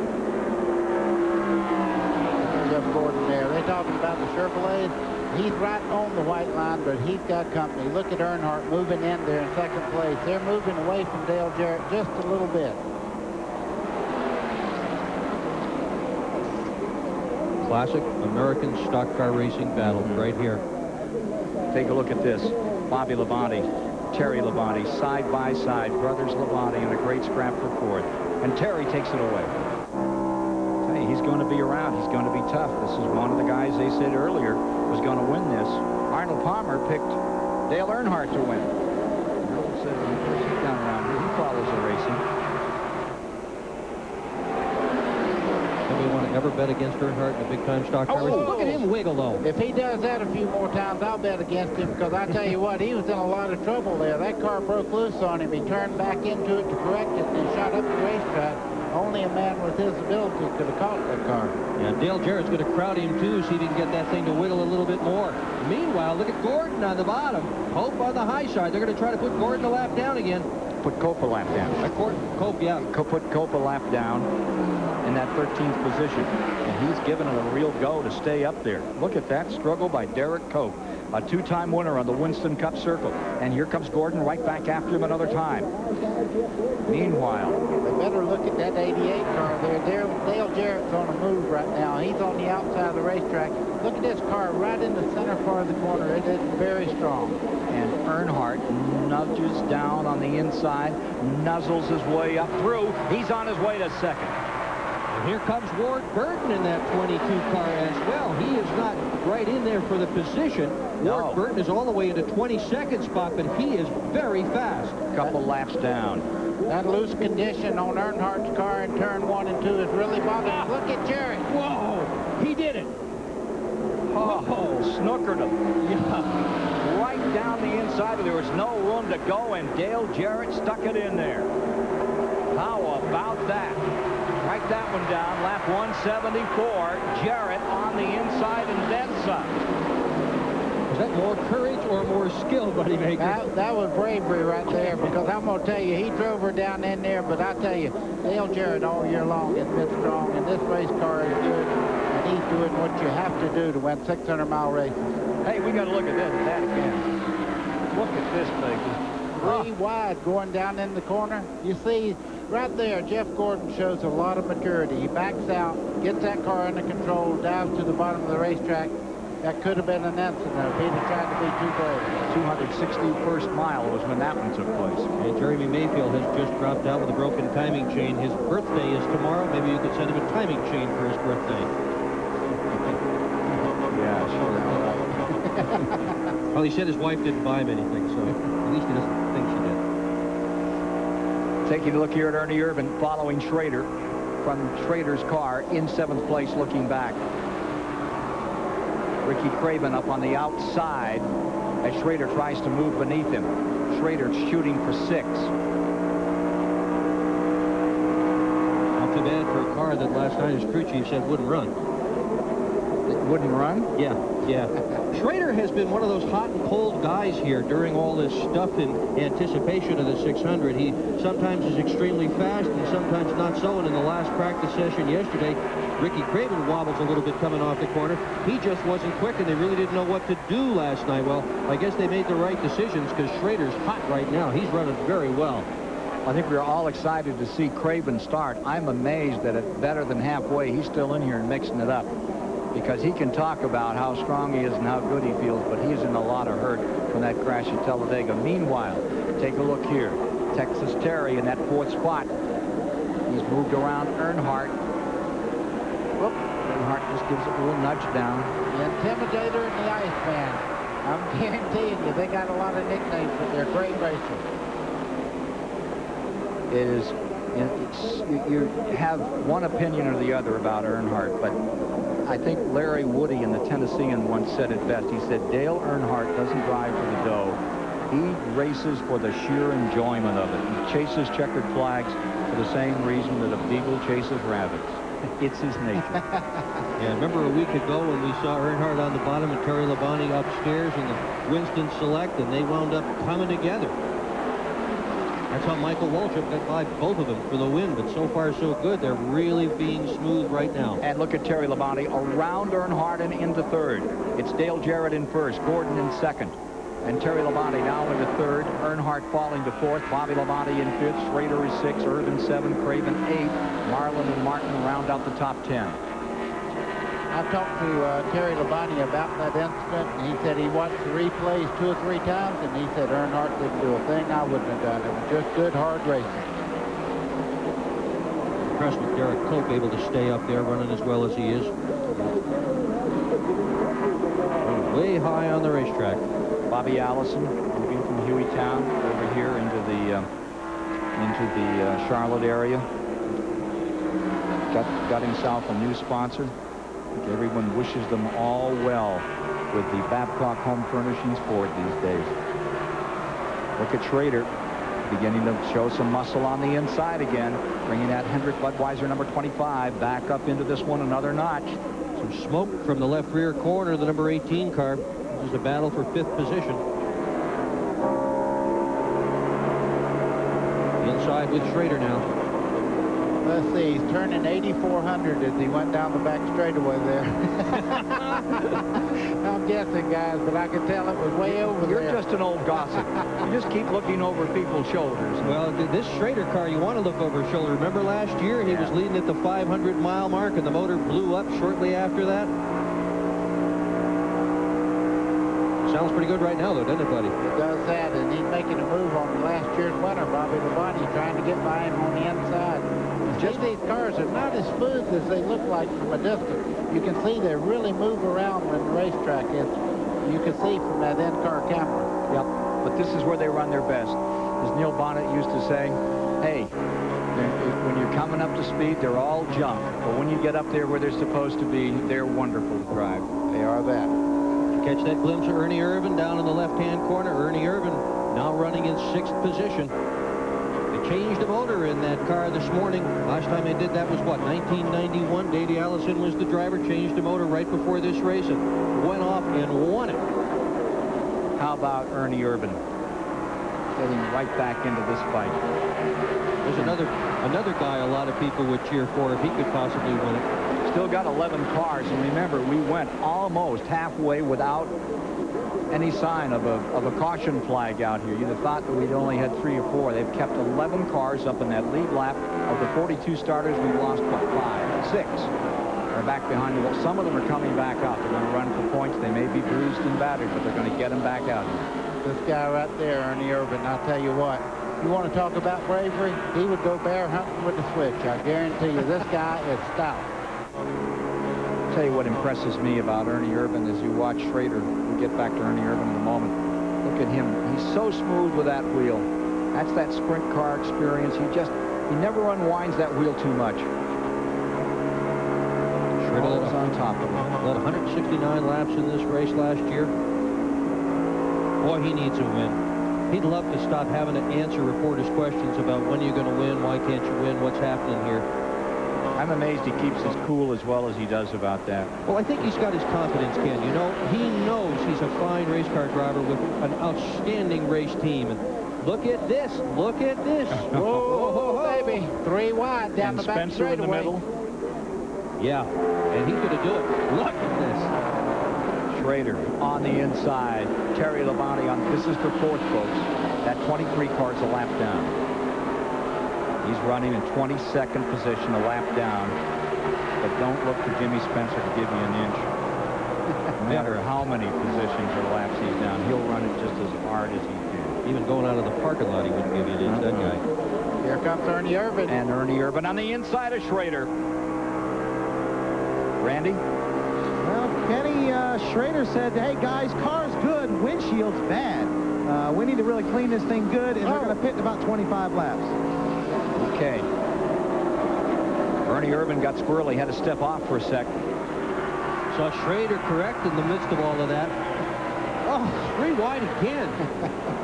Martin getting by, and Schrader taking a big backup to 11th spot. Want to see a save? How about this? Take a look at the lead. There's Jarrett and Gordon 1st and 2nd. Now you talk about a save, folks. This is a save.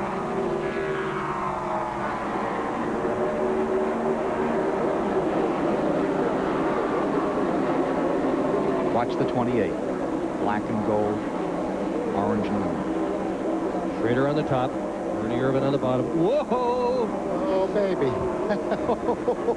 Yeah, Ricky Craven dodges yet another bullet on the outside. Folks, that is talent. That wasn't luck. He drove that race car back straight. Now, that is pure talent. Won the Babe Zaharias Award last year in memory of that great Olympian. And it's given to individuals who demonstrate courageous action in overcoming adversity to excel in sport. Nobody more deserving than this man, Ernie Irvan. Rocky Blyer won it, Roy Campanella, great Shirley Muldowney, John Olerud, and Ernie Irvan.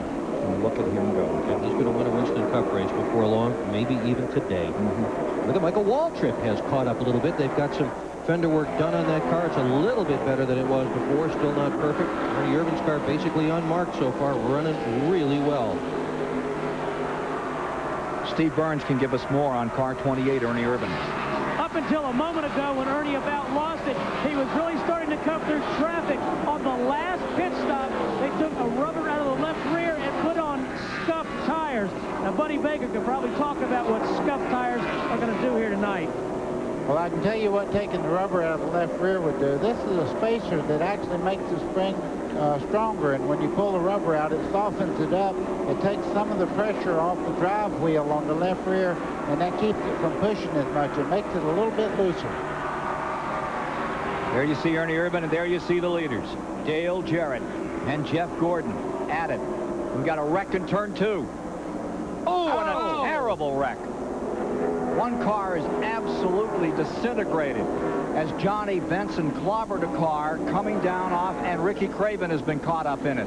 But another car was absolutely destroyed. It may have been that number 41. Oh, it's Craven. Oh, Ricky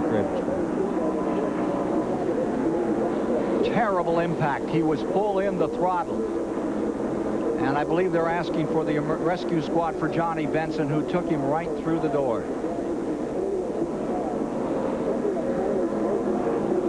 Johnny Benson, Grand National Champion, moved up, took over the Pennzoil car this year. This is in turn 2. We're at lap 194. And there you see the mark down across the track. And on the bottom, Craven, driving hurt from that terrible crash at Talladega, collected. We can show you some of it. There you see the 30 up on the outside in the wall. In just a moment, it's going to start to descend across the track. It's down off the 24-degree banking at about maybe 14, 15 degrees, and here it comes.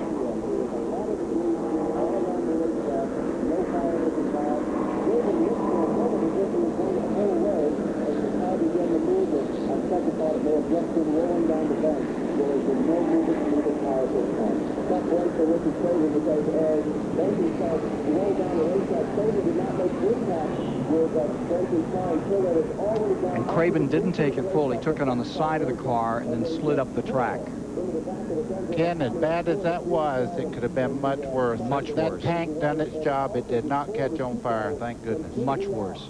Rescue squad for Johnny Benson out of Grand Rapids, Michigan. Leader Jarrett on pit road. Here's Steve Burns. Dale Jarrett just took 4 tires, as did Dale Earnhardt. No chassis adjustments. The 28 car of Ernie Irvin is also up. They're going to the left side of that car. Ernie is off and away. Everybody taking 4 tires did not see any chassis adjustments. We'll take a break and be back with you in just a moment at the 37th Annual Coca-Cola 600 from Charlotte, North Carolina. Motor Speedway, our pictures of the speed plant tonight from the Duralube aerial platform. Our 5th caution of the night, and our 5th really in the last 30 or so laps here, as we bring you coverage from the STP Pit Communications Center.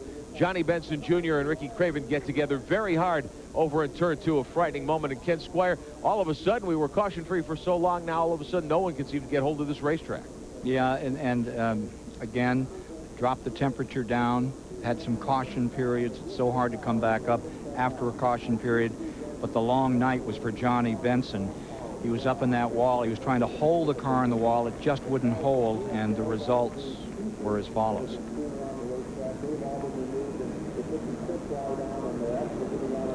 Here comes Craven in the 41. And Craven is diving to the bottom trying to miss him and can't get by. It shears the side off Craven's car and sends 32-year-old Johnny Benson spinning to rest here just on the bottom of turn number 2. Johnny Benson was running in 12th, 1 lap down. Craven was in 6th when the incident took place, and they have already removed Johnny Benson from the car, and they have taken him to the infield care center as we speak. We'll take a break and be back with you. Gordon and Earnhardt up in front. Jarrett, Labonte, 3rd and 4th. Schrader to 5th. Mark Martin to 6th. Labonte, Marlin, Irvin, and Waltrip. Michael round out the top 10. And consideration have been paid by Amoco, Exide, and by Food Lion.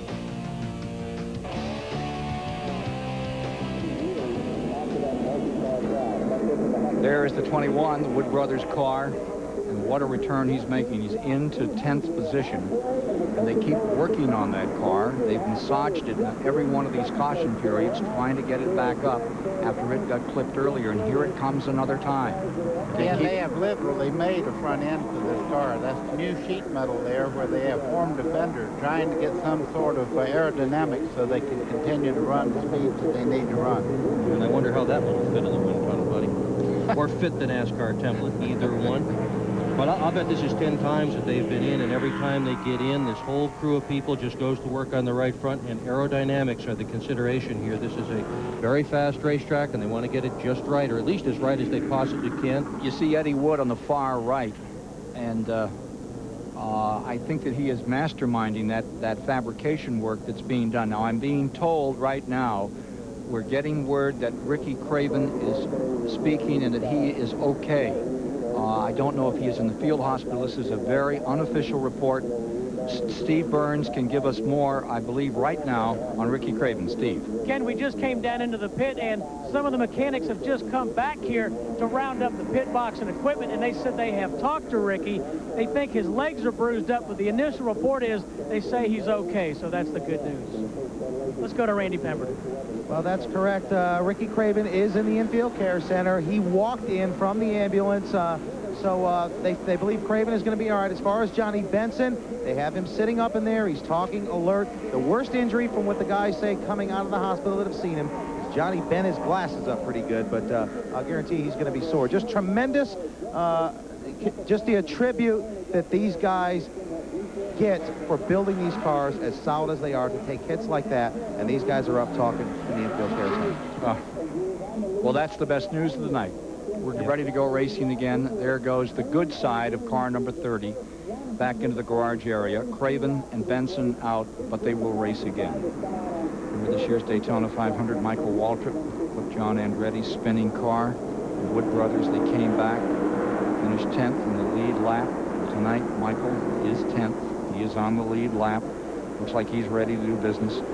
Good news about Ricky Craven and Johnny Benson. Two outstanding young men. Great new competitors in this very tough game. Real good news. And watch Ward Burton, that 22 that has been so very fast. If he can get by Gordon on this restart, he's got a potential to reclaim his lap. 20th position as he comes to the line. That's the 22 car. Gordon, Earnhardt, Jarrett, 1, 2, 3. Terry Labonte, 4th. Schrader, Martin, Bobby Labonte, 7th. Sterling Marlin and Ernie Irvin, 9th, and Michael Waltrip in 10th. 10 cars lead lap. Burton's down 2. He's got to get 2 laps back. This could be one of them right here. Look who else is back there trying to reclaim a lap. Derek Cope. Well, Yeah, he's right here. They're not going to do it this time. Oh, boy. Boy, that's as close as you can come right there. Ward Burton almost got into him there. Look. Do I see 3 wide again? Yep. At that 190 mark, 190 miles per hour, they're saying at turn 1, and they're still in there 3 wide. Well, that big crash didn't frighten those guys, did it? They don't get paid to be scared. I was scared. We were all scared, except Baker. I was scared too, guys, and I'll tell you right now. You see, right in front of this group right here, that's Jarrett on the bottom. He was held up in this mix-up there, and Terry Labonte got by him to take 3rd spot. And look who's into 2nd, the 3-time winner of the 600. Ready to go hunting. Whoa, he's still loose getting in the corner. He's you still see the loose back in of 2. that car? At 1 and 2, that car is really working back and forth. Very loose getting in the corner. Imagine what he'd be like if he wasn't. Didn't seem to slow him down any getting in the turn 3. You're really driving that car extra hard right now. 1 and 2 seems to be the problem for Earnhardt. 3 and 4, he runs quite well. Here are a couple of racers who are so centered in their thinking, in their personal balance with these cars. They're like great skiers. They're like great any kind of athletes. They are simply centered. They can take a car to the very edge where you're right ready to fall off over the side and bring it back. 2 brilliant talents at work. Gordon versus Earnhardt for the lead. This is a goodie. 2:06 is the lap just completed. Boy, you look at that and you see all the experience in the world and all the determination in the world. Gordon being the determination and Earnhardt with all the experience. And let's not forget Terry Labonte. Cool, calm, consistent Terry back there in 3rd, closing up again and bringing Dale Jarrett right with him in the 88. 4 cars battling for the lead here. Jarrett, who surely has proven himself. A couple of years ago when he first got the ride with Robert Yates, people said, well, I don't know about Dale Jarrett, but he's proven he was deserving of that ride and then some. 309 miles down.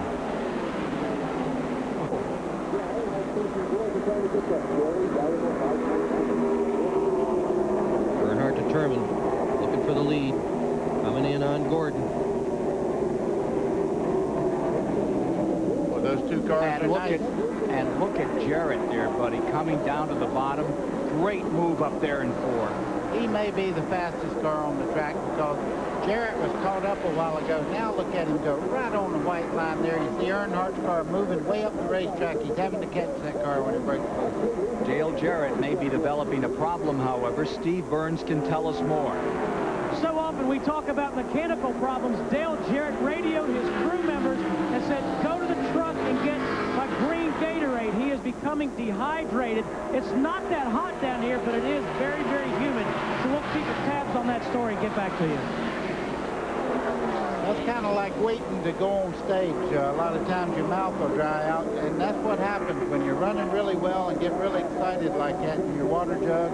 You can't get a drink of water or anything. Your mouth dries out, and you really become quite stagnant as far as the way you feel about things. So he's probably wanting a good drink, but that's not going to bother him when he gets up there and starts wrestling for the lead. Uh-oh, we've got one out of control. Todd Bodine is around and in the wall. Todd Bodine spinning at 4, gets it down to the bottom. Is that the 6th caution? Wally Dallenbach, and he made contact there going just before? Yeah.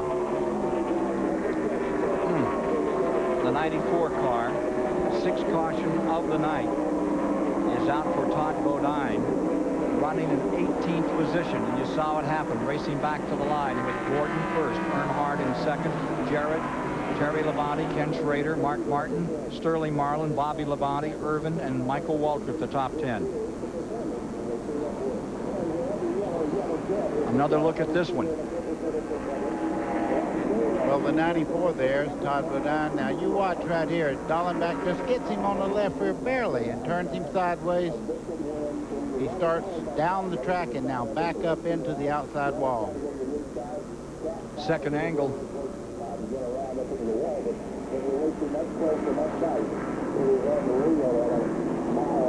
Here it comes. Boom.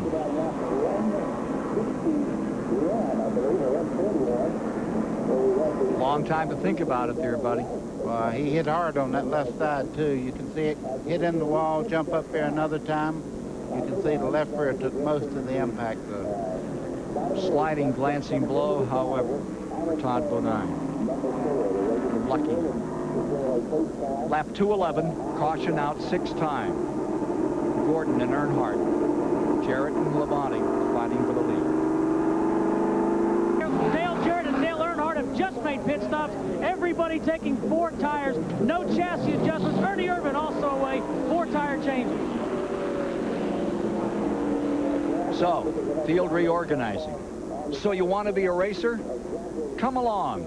Take a ride with Todd Bodine.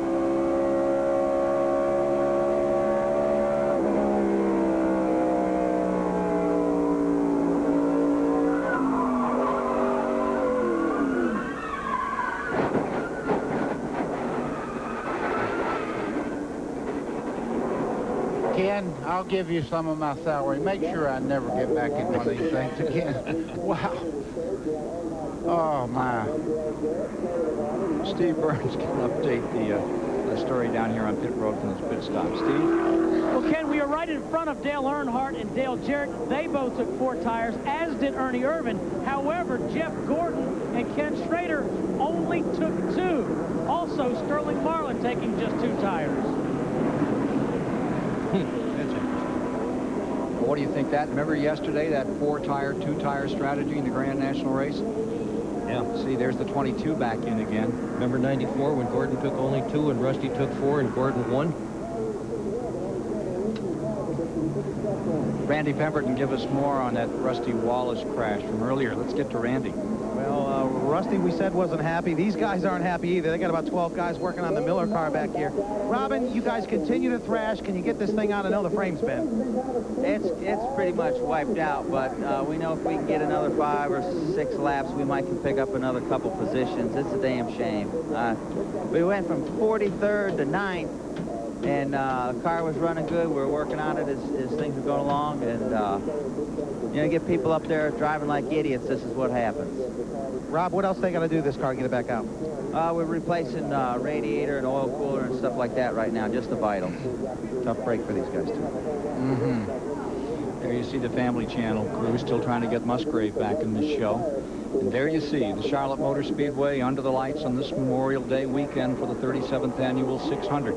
It's been a wild one thus far. Marlin is now going to be the leader. He got out of the pits in a hurry, and he will be leading at lap 2:15 with Gordon second. Schrader now into third. Wouldn't that be something if Ken Schrader turns it around and pulls this one out of the fire? Well, he's won at Charlotte before, and he is long overdue to win a race. Complete shuffle of that crew over the wintertime, all new people.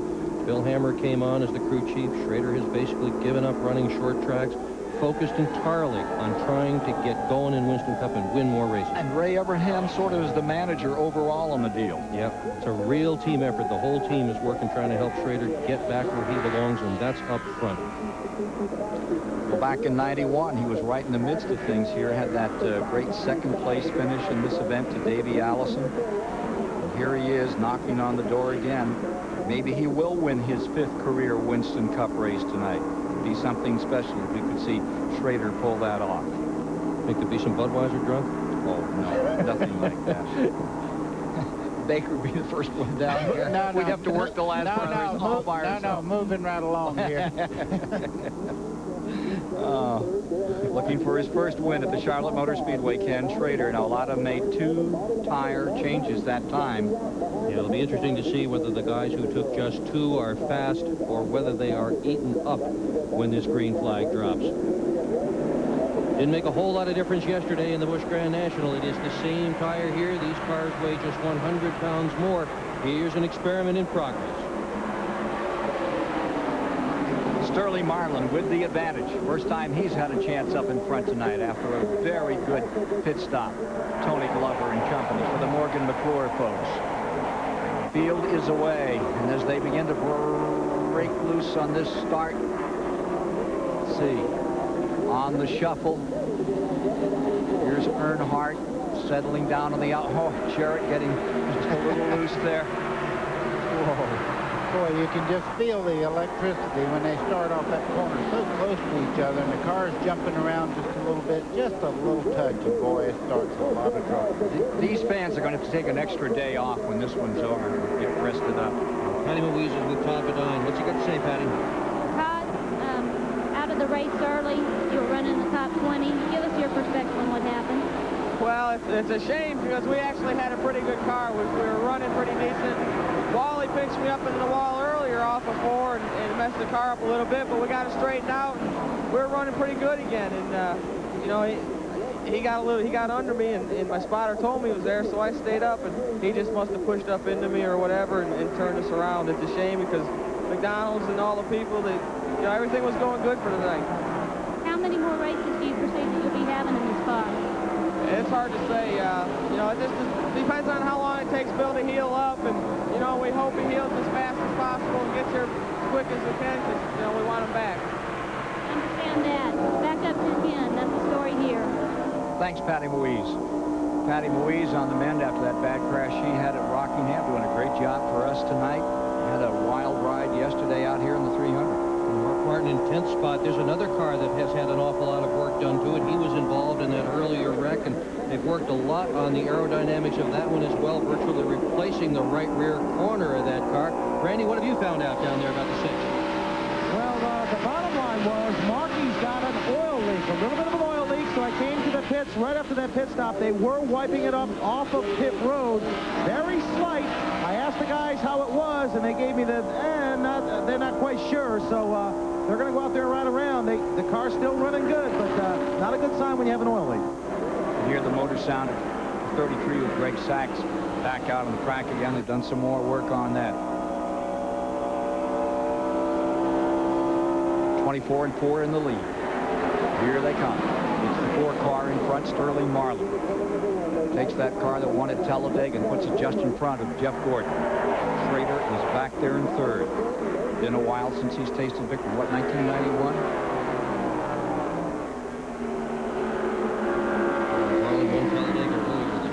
Oh, look at, here comes Gordon on the bottom.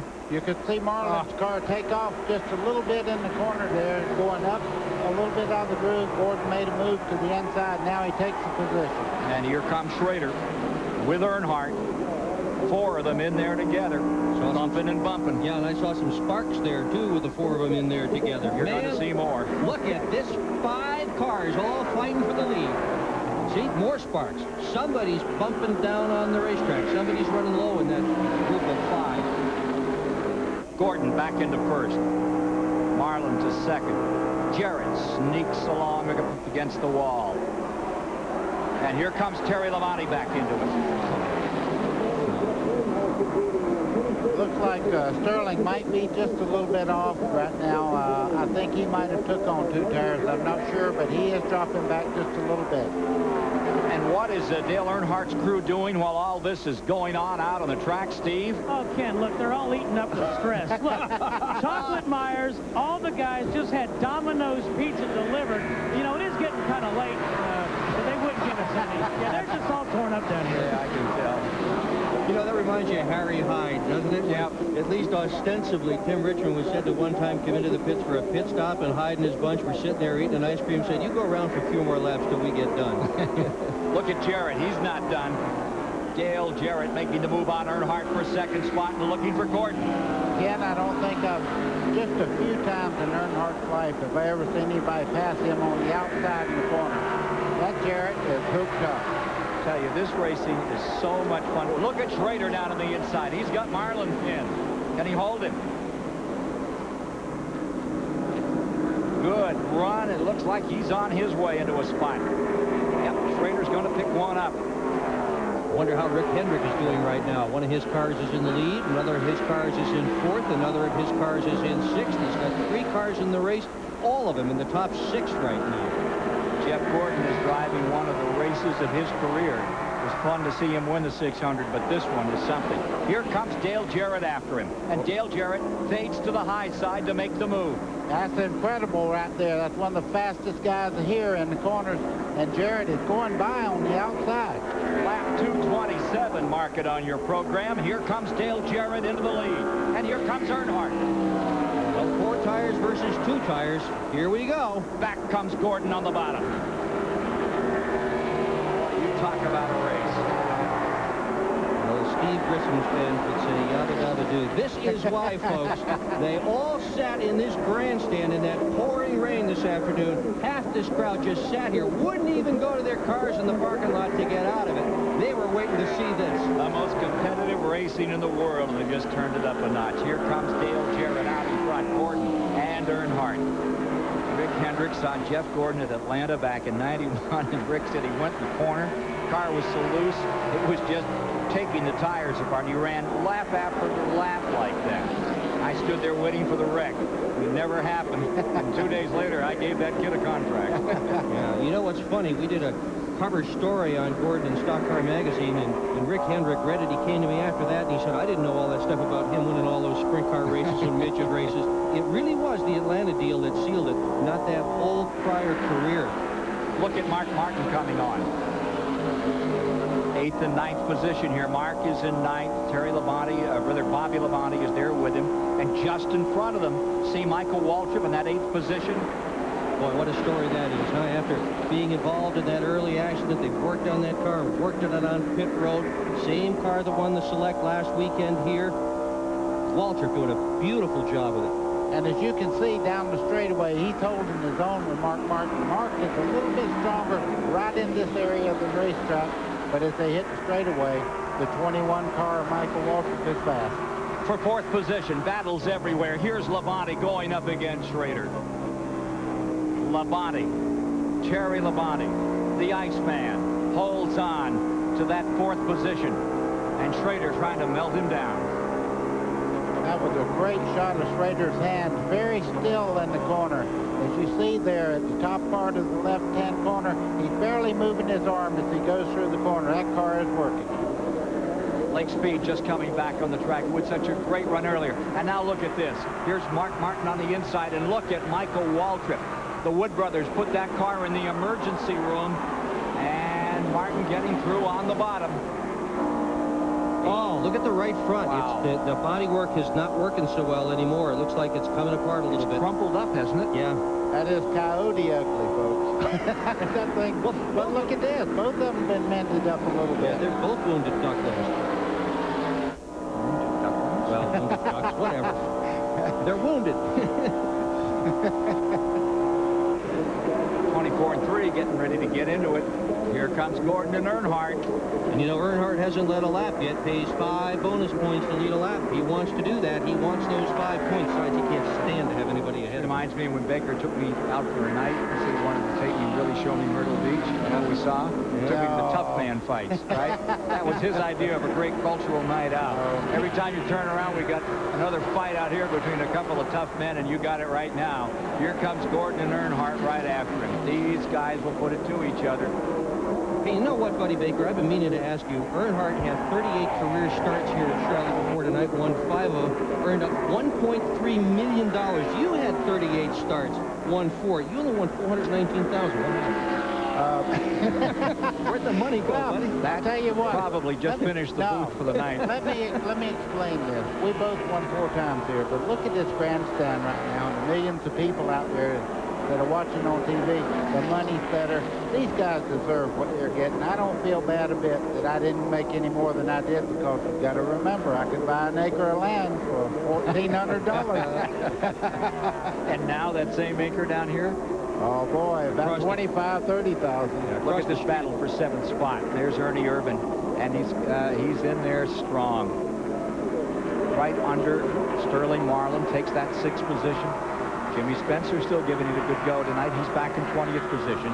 Being shown on lap 233 as the leaders are on 235.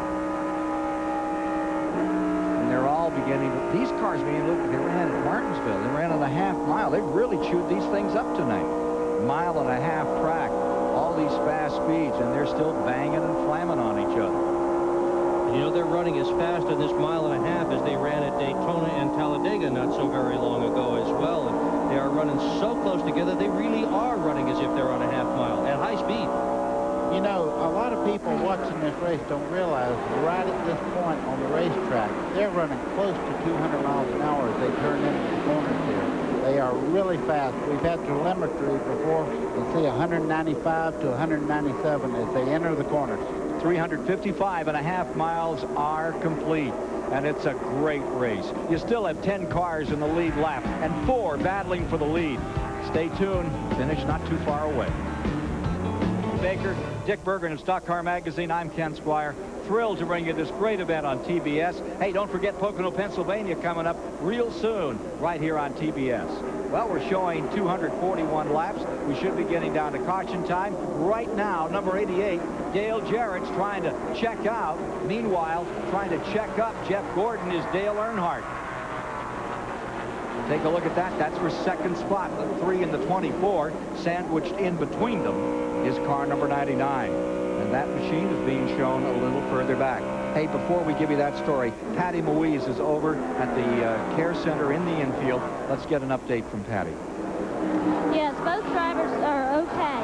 Ricky Craven has been transported to the hospital, mainly for observation because of his injuries from the earlier wreck. The doctor also said that Johnny Vincent is still in there. He's up, he's alert, he's talking.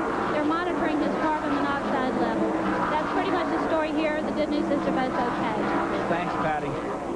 Patty's been in the crash house a few times in Rockingham recently. Good to see her getting back out and get going again. You know, for the first time down in the pit area, she is doing a great job. Jacksonville, Florida, late Mary Dalton Sawyer out here racing tonight, and she is indeed.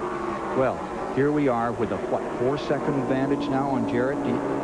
Somebody needs to tell Dale Jarrett if he expects a lot of TV coverage, he's got to slow down just a little bit. He's just motoring off into the sunset right at the moment. That car is working so well. He's right on the bottom of the racetrack. He's actually moving away from the group. Let's not forget we've got some more pit stops coming up, and the rest of these guys who are chasing him will have an opportunity to adjust their cars, the air pressure, the track bar, and all the rest of it, try to get some more speed out of their race car. Now hold the phone. Here we go for fourth place again. Terry Labonte and Schrader are at. They are actually running down Jeff Gordon just in front of them. They're nose to tail there. The three Hendricks cars are going to have to battle each other in just a second. Every time you just think you got enough time to get a glass of water or something, here they go again. This is for fourth. Here comes Schrader after Terry Labonte. Just eases down to the inside. He doesn't ease up. Right back in the throttle hard. How hot is it? As we get cooler tonight, but how hot in that car right now? I would say right now they're very comfortable because what's rain today, I would say probably 95 to 100 degrees inside. And on a sunny day, it gets up to 135 degrees inside a race car. 95 or 100. That's swell, 95 or 100 degrees. That's just great. But it's a dry heat, guys. Yeah, thanks. But you know, the thing that's amazing is so many guys after these long races pop out of these cars as if they had been in just perfectly comfortable conditions. Nice race going on here with Michael Waltrip again in that 21 car, Ernie Irvin in the 28, looking for his spot. 8th position at stake here. That front fender, boy, doesn't that one look like it took a punch in the nose. Ooh, who got stabbed there? Derek Cope. Bobby Labonte giving him a move over nod. Bobby Labonte bottoming out pretty bad getting into turn one. I don't know why. They probably adjusted the bite in the car some, but every time he goes into turn one, the black smoke rolls out of the car. Bobby Labonte, number 18, in 10th position. Just in front of him, Ernie Irvin in 9th. Michael Waltrip is in 8th. And it may be torn up a little, but that Wood Brothers car is still in this thing to stay. What do you figure, buddy? Is that the tires and the body coming together making that smoke? Either that or somebody's touched him on the left rear, but it was smoking just a bit. Meanwhile, for 4th position, there's Terry Labonte and Schrader hammering away. Don't say hammer. Rick Hendrick may be listening again. They don't hammer anymore. A couple of them took each other out a couple of years ago at Martinsville. They had a group meeting the next day. Said, listen, we beat everybody else. We don't beat each other. And it's Schrader down to the inside cleanly going by Terry Labonte. Yeah, look who else is back in the picture again, too. Ward Burton in that Pontiac. Yeah. Still fighting to regain the laps he lost early on. Still 2 down in 19th position. Terry Labonte there, the Iceman, says it's a cool head that usually has a degree of success in running the 600. You have to be a little bit patient, but you can't be very patient because you can get a lap down pretty easy. You just got to use your head a little bit, and you know, you got to stay out of trouble. If you get in trouble, you're not going to be there at the end. Ward Burton running well, been through 4 engines in anticipation of this event. You know, this Terry Labonte these days, he and Gordon each have 7 top 10 finishes in the last 8 races. He's just come on like he's 3rd in points behind Earnhardt and Jarrett right now. What a terrific turnaround for him in the last couple of years. Now look at this. Here comes the 18. That is Bobby Labonte and Ernie Irvin. And from Bobby Labonte's in-car, look over there to the left. Smoke or no smoke, he's going by. Food Lion Interstate Batteries car right there on the bottom. And Ernie Irvin right with him. I think they need a bowl of cereal. Maybe that pepperoni pizza that was down there with Chocolate Myers, those guys would do something. There's something wrong with Ernie Irvin. He has dropped it back. He's not running the pace that he was, just a little bit back there. Got some folks on their way down there to see what the story is on Ernie Irvin. And Steve Burns can tell us perhaps right now the story on Ernie Irvin. Ken, we're heading right up to Larry McReynolds right now to see if there is a problem. Larry, are you guys having a problem right now? Yeah. I'll be so glad to get out of Charlotte. We have changed this racetrack for 2 solid weeks. It's like the top of our fence is so narrow.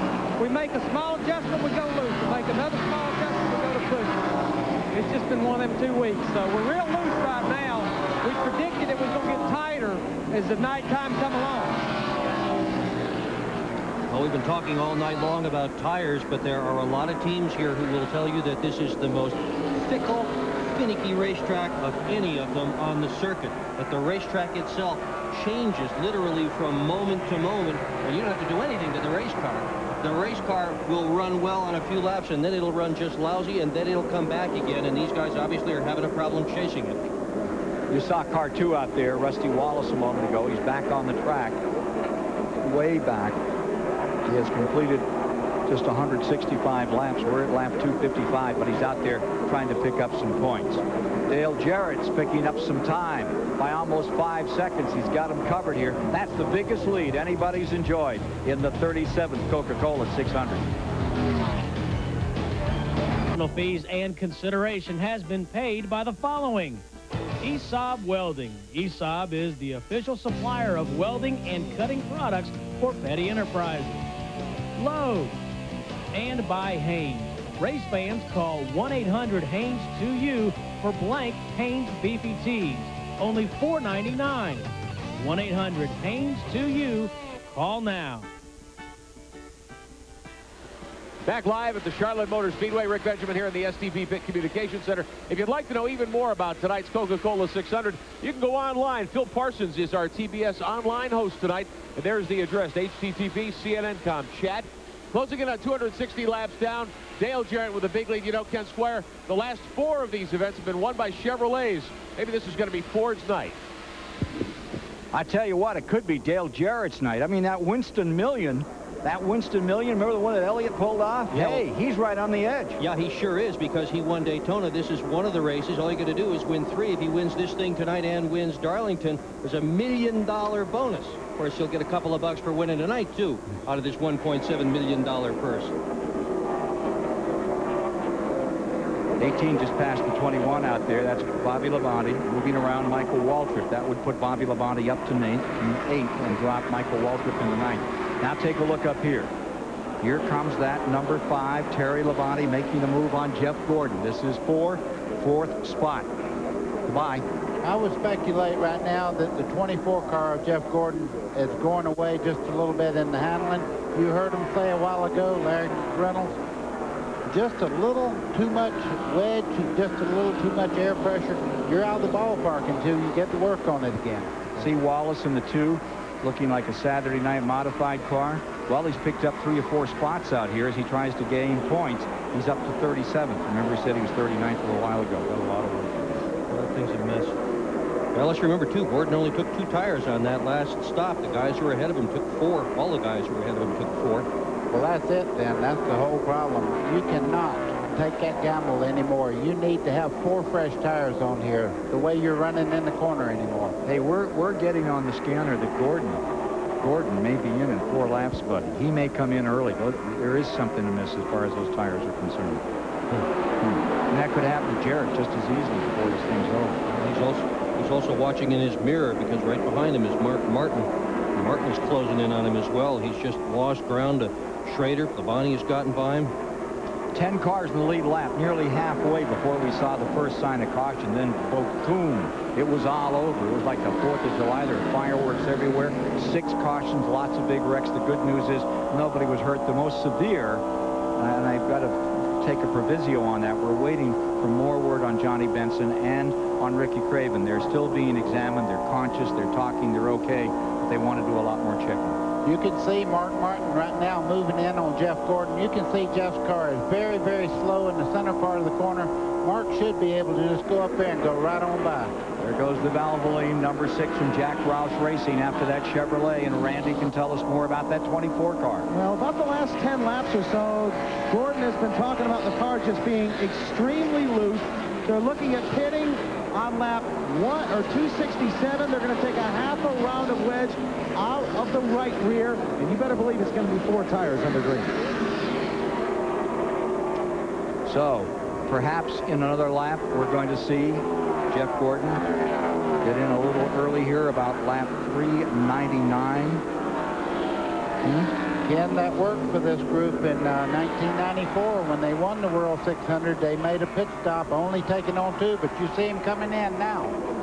And that was at the end of the race, though, buddy. Yeah, That's the difference. Yeah. They did this much earlier. But this is going to throw them out of sync. And how many times have we seen the 600 or 500 in Charlotte won by the car that came out of sync? Randy's there. Well, I don't think this will put them out of sync, Ken, because what they're going to do is they're losing ground on the rubber they have on this car. So what they want to do is go ahead and pit early. Let's hope they don't get a caution.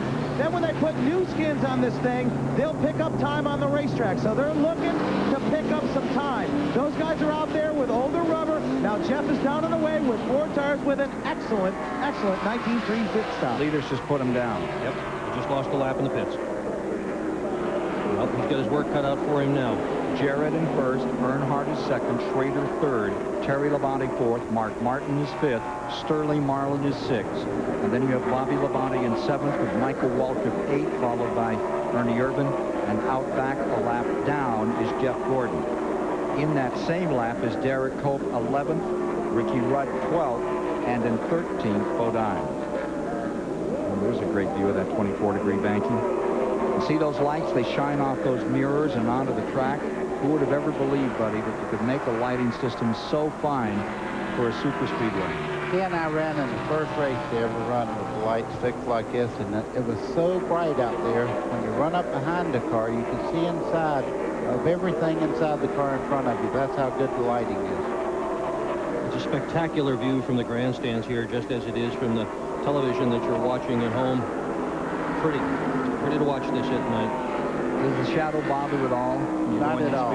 You never see any shadows whatsoever. You can see us on the right side just a little bit. Here comes the leader in. Wow, he didn't give anybody warning.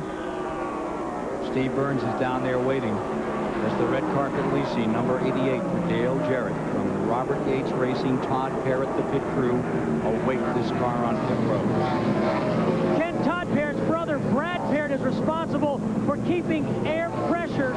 He says they're going to take a half pound out of the right front. Now, this will be a 4-tire change. The right side, as you can see, was very, very quick.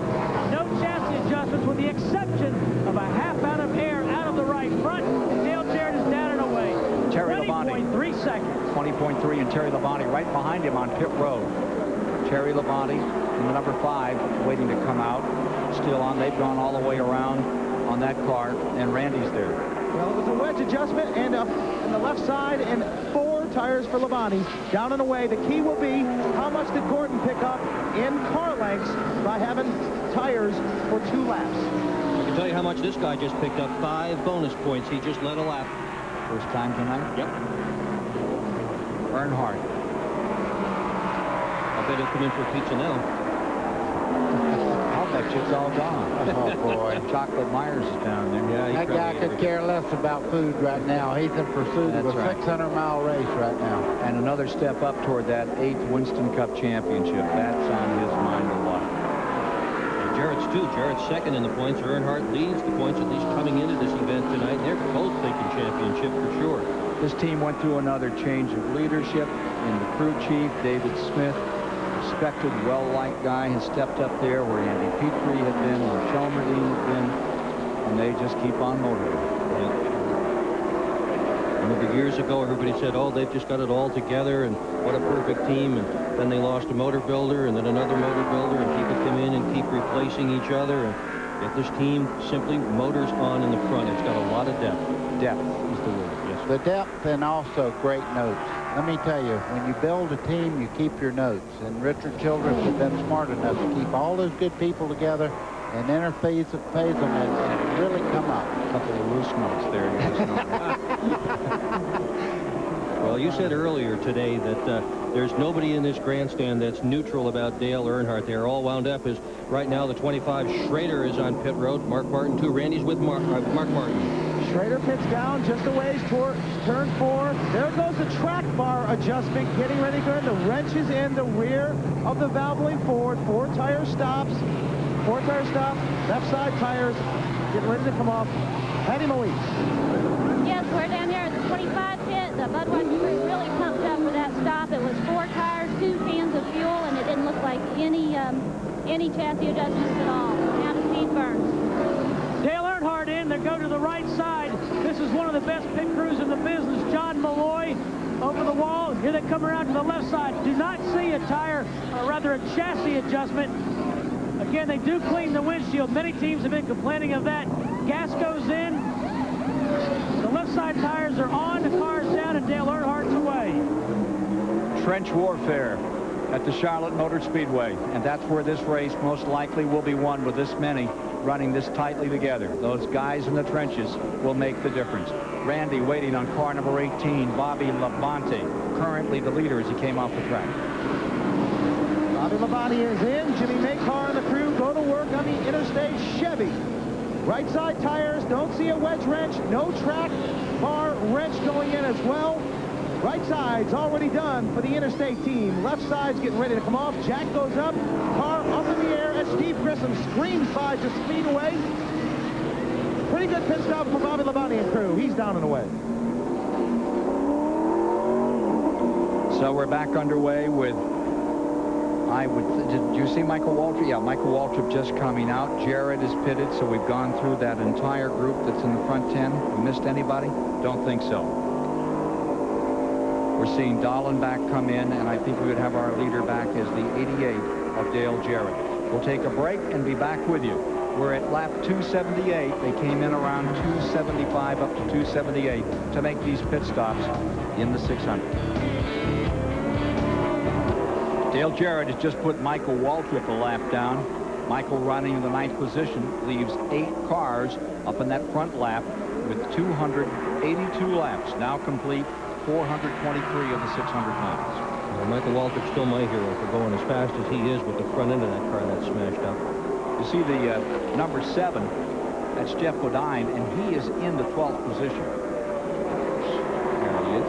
And there's your leader, Jarrett, continuing to motor on away with Earnhardt still staying in 2nd spot. Labonte 3rd, Gordon, Schrader, Martin, Marlin, and Bobby Labonte comprising the front of the field.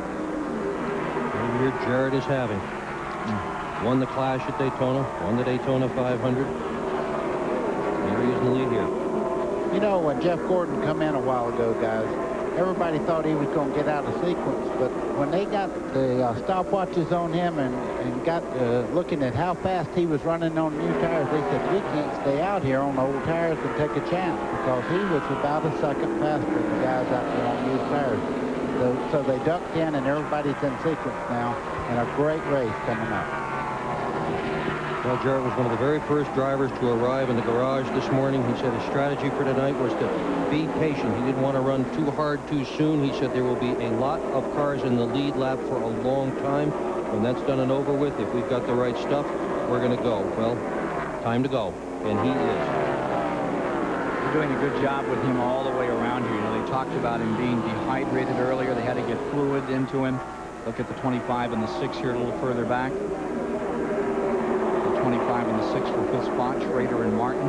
Look at Martin, though. That car is really strong from the center part out. He just put Kenny Schrader away down, coming out of turn 2. And Schrader couldn't do a thing about it. Mark Martin just motored on by.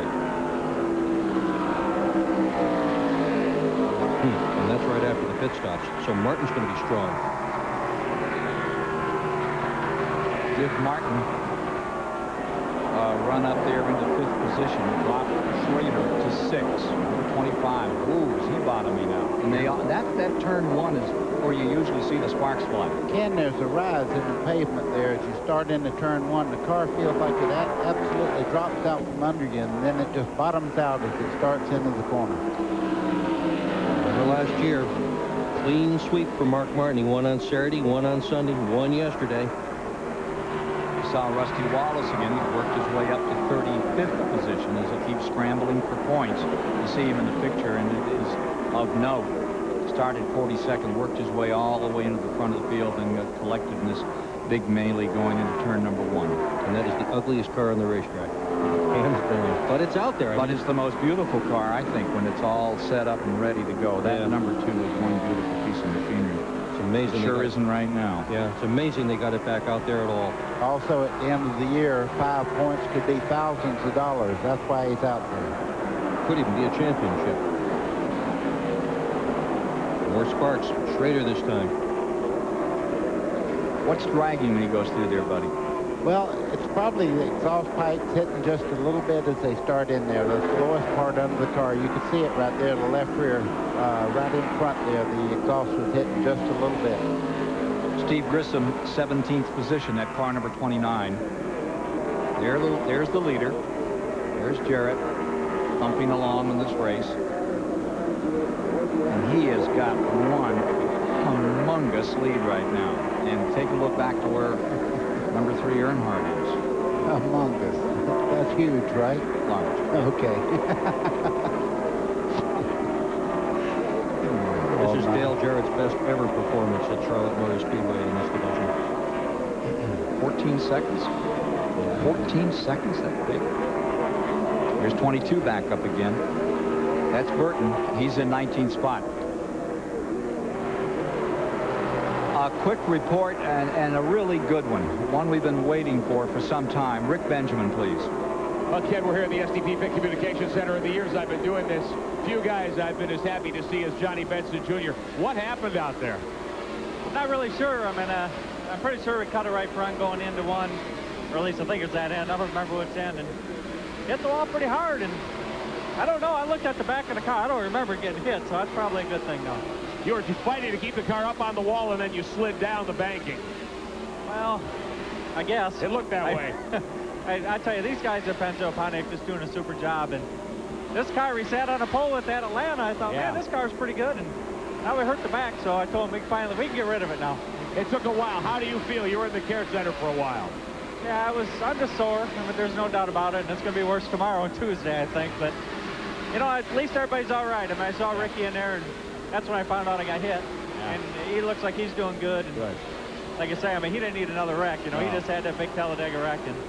And like I say, I mean, Ricky's a good competitor. I'm sorry, you know, that he got in it too. And like I say, it's just one of them things, I think. And you'll be ready for Dover next week. Not with that car. we'll have a brand new car for down there, so hopefully we'll be in good shape. All right, Johnny Benson Jr., thanks for joining us. Good luck the rest of the season. Glad you're feeling fine. Ken? Grand Rapids, Michigan's best, Johnny Benson Jr., Grand National Champion from a year ago, walking away from a disaster in turn 2 here at the Coca-Cola 600. And today was his first ever Winston Cup start at Charlotte. He'll remember it. Sure will, with an exclamation point. Dale Jarrett trying to put a couple of exclamation points together right now as he laps Lake Speed. And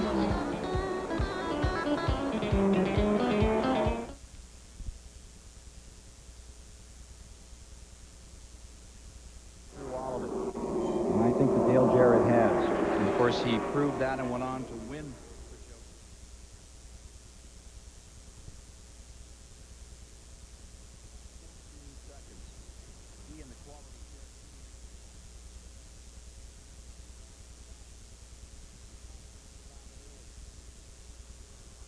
We're going to try to keep the car as close to that as we possibly can.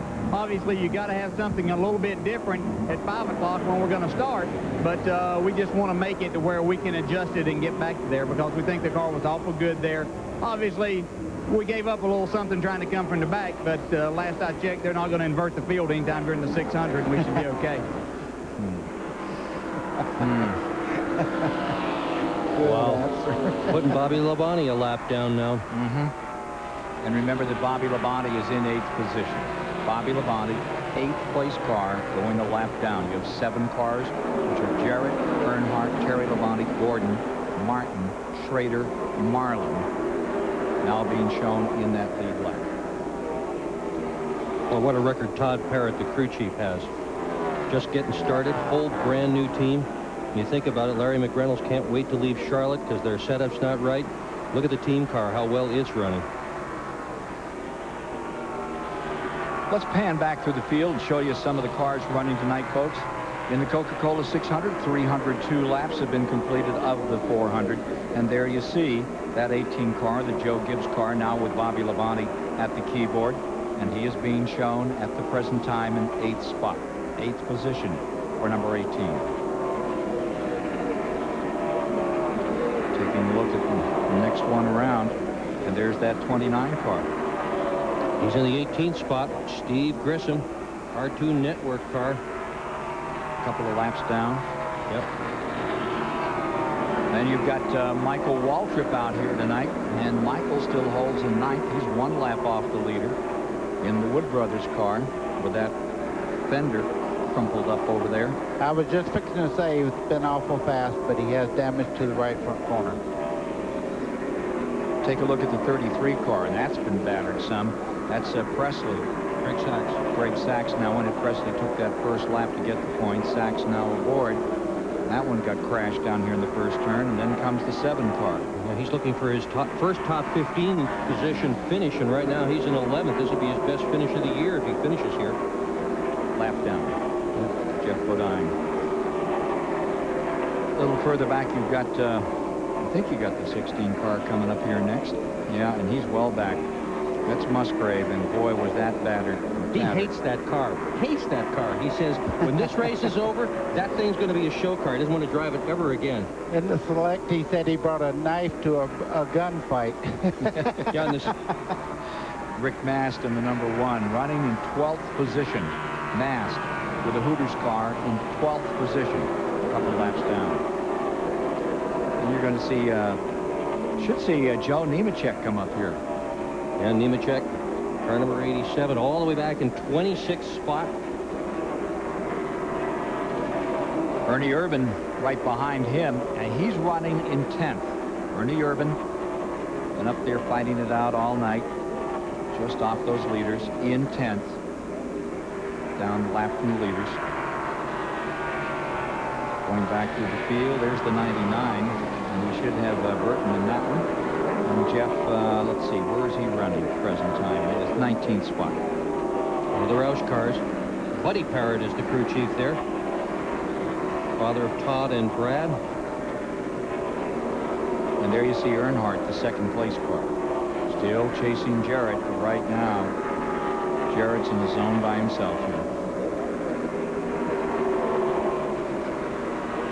And the 43. Well back. Bobby Hamilton. 32nd spot. Losing one of his positions.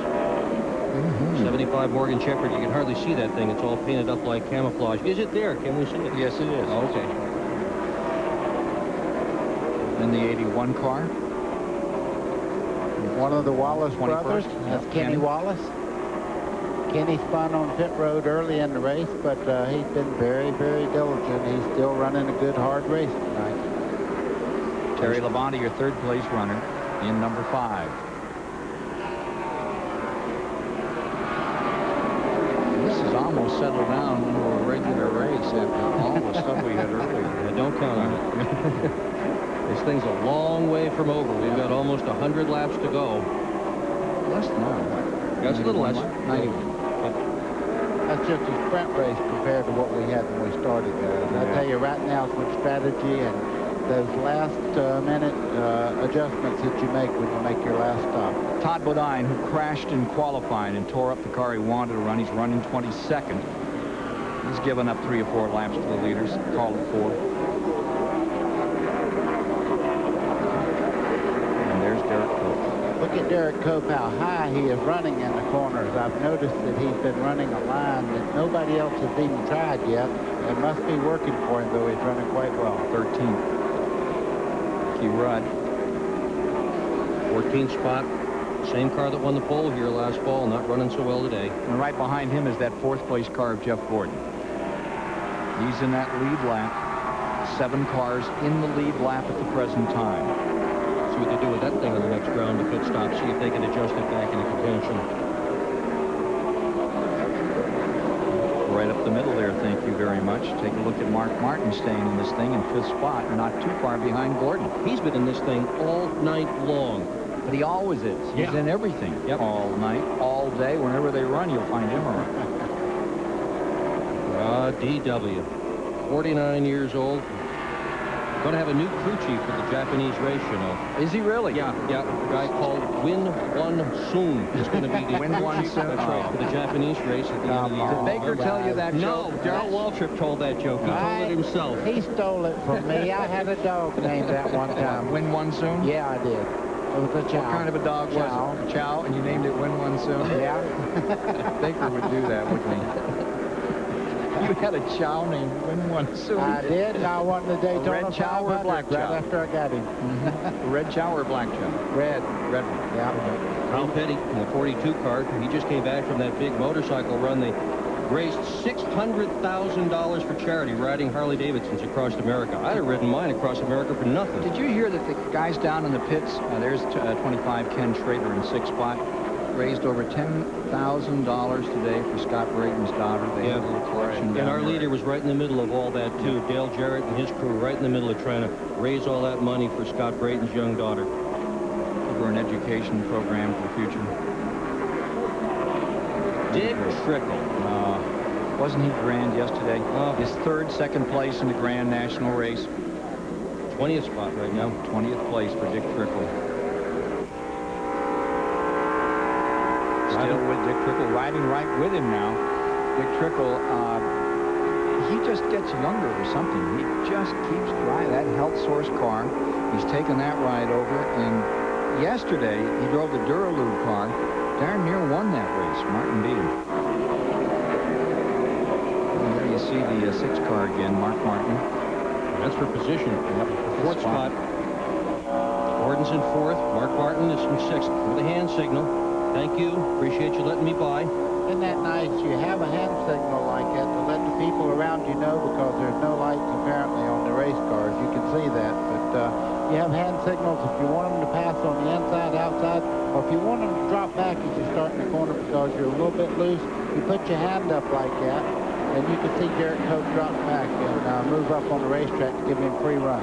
John Andretti now pulling on the pit road in number 37, running in 27th position. Andretti eases on down in. Anybody ever give you a bogus hand signal, buddy? Yeah, like something was wrong in front, and I backed off, and the guy drove off into the sunset, and I had to run him back down again. I didn't pay any attention to his hand signals anymore. Take a look at Mark Martin closing in on Jeff Gordon for 4th spot. Battle for position. Gordon right down the inside. 317 of the 400 laps run. And this is it again, a Ford-Chevy battle. Ford on the bottom, Chevy on the outside. They're pretty even getting into the corner. Now watch as they drop off in here. You'll see right here, Mark is just a little bit better getting in. Now Gordon's fighting back to the outside as they come off the corner. They've got Kenny Wallace right up in front of them. He's going to be a pick for somebody. Pick for Mark Martin. Well, he fades high. You give him not room. high enough in that area, Howard. He's been on the wall. Yeah, I gave him plenty of room, but... So Mark Martin picks up a position. He goes to 4th, and Jeff Gordon drops to 5th, and the leader's got himself some traffic to try to needle through now. There's Dick Trickle just in front of him. Looks like Sterling Marlin, too, there, yeah. About to lap the 7th place car. You know, Sterling Marlin's usually up there fighting for the lead, but this whole 2 weeks here at Charlotte, he has not had that car dialed in just like he wanted it. So, 319 laps, 478.5 of the 600 miles are in the book. Stay with us. Coca-Cola 600 continues to ramble at Charlotte. Dale Jarrett on parade out in front, puts a lap on Sterling Marlin, the 7th place car, and continues to draw away from the field. Now they've got another pit stop to make, another tire change, and we all know what happened to Dale Jarrett the other night when they ran the Winston Selectric Burger. Yeah, he got a set of tires that didn't agree with him, and he went from being the fastest car on the racetrack to being not so the fastest car on the racetrack, and they've got one more round of stops to go. And that tire story may well play here. Or what the mechanics do to the car may well play. These cars are very sensitive. It is a finicky racetrack. A couple of pounds of air pressure can make all the difference. It could make somebody speed up or somebody slow down. If I was working on that 88, I'd put 4 tires on it, clean the windshield. I would not work on the chassis when it comes in. It's really good right now. Did you see Kenny Wallace's hand come out the window of the car, pointed to the left and said, "Come on by me on the left-hand side"? Steve Burns can handle it here. Ken, they're leaving absolutely nothing to chance down here. Brad Parrott, the tire specialist, is checking valve stems. You know, the lug nuts are glued up to the wheels. They're making sure those are tight. They're leaving absolutely nothing to chance. The last pit stop, they took half a pound out of a tire. Not this time. As Buddy said, they're going to slap foreskins on it and let it rip. This is not a time for massaging. No, not when it's sticking to that white line like it did through the corners, and it's flying down the straightaway. That's the other part that we hadn't mentioned. That car is extremely fast. Put it all together tonight. Absolutely all together. Dale Jarrett riding on a rail, doing a brilliant job of driving the car. Pit crew has done its work. It's never a matter of just one thing. People who are new to racing, they go looking for the trick camshaft or the right crew chief or a good motor builder or whatever. But to have a performance like this, you have got to have absolutely every single element lined up.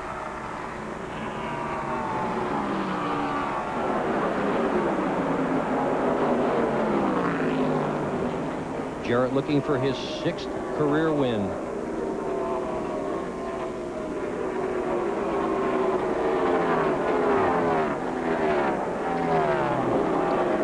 Hey, here's a guy you might remember, Baker. Oh boy, I tell you what, he's the guy that gave me, other than my father started me out in racing, but this guy right here put me in a race car. I won my first major race with him. I also won 600 with him. I wouldn't be here today if it wasn't for this guy right here, Ray Fox. Boy, oh boy. Yeah, and of course David Pearson won for him here at Charlotte. 80 years old next week. Ray Fox still looking good. Crew chief for Junior Johnson when Junior won the Daytona 500. Great man. He was the finest tuner that was ever in the sport. As far as getting the ultimate out of the heads, out of the carburetor, he was the best. At Charlotte, watching Jarrett lead in the Coca-Cola 600 over Earnhardt, Terry Labonte, Mark Martin, Jeff Gordon, Ken Schrader. Those cars, and also Sterling Marlin. Well, I'll take that back. He's gone a lap down now. We've got 6 cars left in that lead lap, back to Schrader. And running like a bullet right now. And now 18, Bobby Labonte. Looks like his car is backing up. Oh, he's way off the pace. You can see him around the bottom of the racetrack there. He's really slowed up. So the 18, the Interstate Batteries Food Lion, number 18. He's waving him off. He's coming in. That's unfortunate.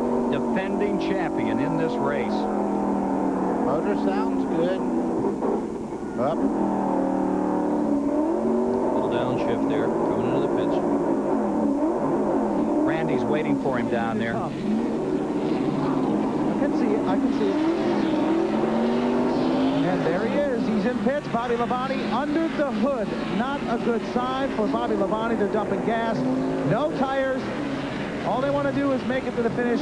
It is not running. It's definitely flat with the hood up. Poor, tough break for Bobby Labonte. Mark Martin pitting right behind him will be in just a matter of laps. Ken, you can see them there looking to see if there's a wire off or what's wrong. They're checking the motor over. It is skipping. Well, he had a second at Darlington. That's been his best performance this year. He's not going to duplicate what he did a year ago when he tore this house down at Charlotte. Just went a lap down. Jarrett just went by him. Hey, buddy, the last time we came in for pit stops, Earnhardt ran 5 more laps than Jarrett. Jarrett pitted on 271, Earnhardt 276. So Jarrett probably due almost any lap now to come in. But then the distance to the end from here, we're at lap, what, 333? Did I read that right? Wow. That's going to have a lot to do with the outcome of this race. If somebody can stretch it a little bit now and make it with one more stop, that could be the difference. Earnhardt historically does not get the best of gas mileage. He gets the best of horsepower, which eats up a good bit of fuel, and he doesn't get the best mileage. But Jarrett's come up a couple of times short on a fuel run, hasn't he? I mean, if you're going to get down to that, boy, I would sure look at Terry Labonte at number 5. You would have to. He's very easy on the throttle and all, and a lot of people get better gas mileage because they drive so much easier on and off the accelerator. I'm getting a note here that we're going to see Earnhardt in about lap 338, 4 laps away. There's Earnhardt, your second place car. What's that interval, first to second? Still about 14? 10.8. So Earnhardt's cut into Jarrett by, gee, he cut into him by 5 seconds from what he had at one point. Now you've got Gordon on pit road. Jeff Gordon is in, 5th place car. Well, Hendrick Racing comes to a halt. Randy? You see the wedge wrench going in. One round of bite out of the right rear. There it is. One round, 4 tire stop. Want to get every ounce of fuel that they can get in because it's going to be close, although they think they can make it. Lap 335. It's a 4 tire stop for Gordon. Pretty good stop, down and away. Leader on pit road. Steve Burns waiting for Dale Jarrett's pit stop. Will it be his last? We'll see. Steve? Ken, don't forget, last year at Pocono, Dale Jarrett won a race on fuel mileage. He's very easy on the throttle. He's got it in right now. Again, no chassis changes. They don't plan any. Just 4 tires. The right side tires are being put on. The windshield is clean. The gas is in. It is going to be close, though. It is going to be close on mileage. The left side tires are on. 1, 2, 3, 4, 5 lugs on the left. A little bit of a problem, but he's down the way. Let's go to Randy Pemberton. Wedge adjustment also for Terry Labonte. A little slow on the right side for the 5 team. Left side tires now getting ready to come off as they await Mark Martin's arrival on pit road. Tires going back on the Kellogg's car. Terry down and away. Patty Moe's with the 25 stop. Yeah, the 25 car's in the pits is getting 4 tires and 2 cans of fuel. I didn't see any chassis adjustments, and he's down and away. Leaders in and out. Not all of them. Haven't seen Earnhardt yet. That's the one we haven't seen, but you're about. Here he comes. Final man in the group in the lead lap. Here's Earnhardt easing down to speed. Steve Burns awaits the stop of the good wrench, Richard Childress' car. 3-time winner of the 600. Brings it on down.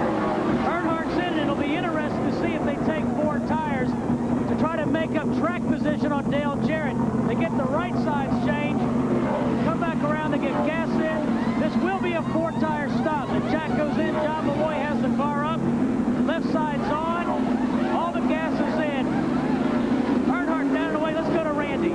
Battling forwards in with driver Mark Martin. Jack Roush checked with Mitch Williams, the catch can man, last time by, trying to figure out how much gas was left in the catch can after the last pit stop. Down and away, 4 tires, gas all over the place. Excellent stop for the Valvoline team. So there you have it. Leaders have all been in and out. There's Dale Jarrett back on the track, getting bottled up a little there. Going, whoa! Having to get through the eye of the needle on that one. 99 not giving him much fair room at all, as Jeff Burton was there, the guy that's running in 13th spot. Jarrett's away and flying for Ford. Will those colors stay up? We'll see, and see shortly. And there you see Dale Jarrett, ever closer to victory in the 600. Behind him is Earnhardt in second, Terry Labonte in third, Gordon in fourth, Martin in fifth, and the 6th place car, Schrader, has just been lapped by Dale Jarrett. Greg Sachs going along their lap down in number 33 for Robert Presley, who started the car, cracked rib. He stepped out after about 25 or 30 laps. I'm going to change my vote and give the ugliest car on the racetrack award to number 33. Well, there's several strong candidates in that category this evening. Rusty Wallace is certainly one. Bobby Labonte is back on pit road. Falling off here now pretty dramatically, Bobby Labonte. Randy? We're going to go ahead and put some tires on it while they got it in here. You'll see the crew member taking out the window of the passenger side. That means they're going in to try to get to the battery compartment. They need to change the battery. It was going dead on them, so unbelievable. If the battery goes dead in the interstate car, but it happens every now and again. As far as pit stops go, guys, I believe everybody's making from here on in. Well, don't necessarily blame the battery. There's a charging system involved that has to get that battery up to speed as well. Crew working, trying to change it. Right there on the left rear, that's where the battery's at. He's taking it out right as we speak. Ward Burton, 22. Jimmy Spencer in the 23. This is for position. Burton is currently running in 13th spot. Waltrip is in that, too. He's in that same gang. He's having a good night tonight. 15th spot. Would everybody love to see Darrell Waltrip win another one? He will. I think he will. Hey, Baker. Greg Fielding says, you can check in here. Jarrett has gone between green flag pit stops. First pit stop, he went 60 laps. The second one, he went 58 laps. In the third, 65. Laps to go following that last stop, 64. Sounds like he's in the window. He's in the window. Just hope they got it all the way full. That's one thing you never know when they put that gas can up there, where if every drop goes in there or not. So it may be close. So let's ask Todd Parrott about that. Steve Burns with him. These guys are conferring right now. Let's go right to the horse's mouth. Can you guys make it on gas? Yeah, I mean, right now it looks like we can make it by about a lap, maybe 2 laps.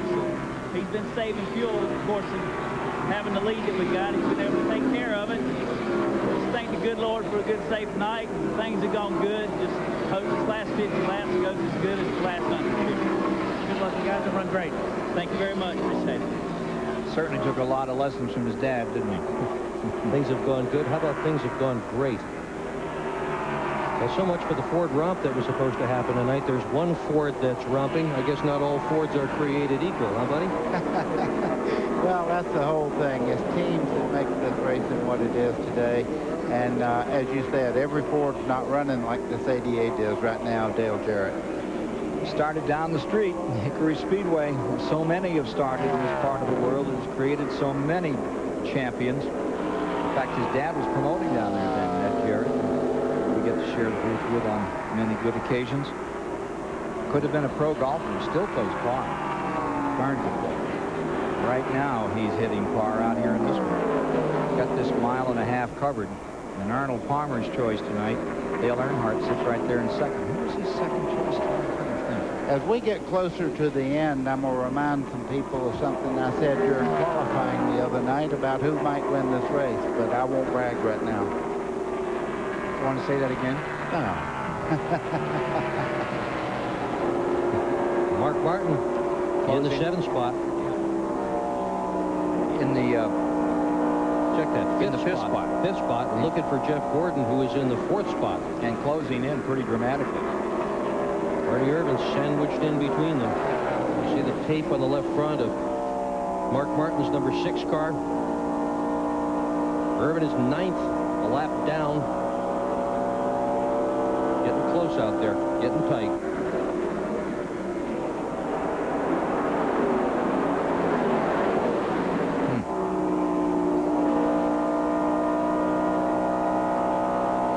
Bernie Irvin stays there in 9th spot. They're inside the window to get themselves home to the checkers. Can Jarrett do it? We'll see. How about that for a shot? I don't think that Jeff Gordon's still giving it a pretty strong stab. Right after Mark Martin giving you those pictures off the back end of the number 6 Valvoline car. When a car gets that close to you in the middle part of the corner, right up under you like that, it really makes the car in front loose in the back. So I imagine Mark Martin's got his hands full right at the moment when Jeff Gordon gets right up under him like that. Trying to help the tire wear a little in that number 6. Earnhardt's kind of caught up here on Jimmy Spencer in the 23. Earnhardt running in 2nd spot, well behind the leader, Dale Jarrett. Spencer laps down, 13th. Back up to the 6 and the 24. This is the best scramble on the track at the present time. And it's for 4th spot. Mark Martin still controlling that position.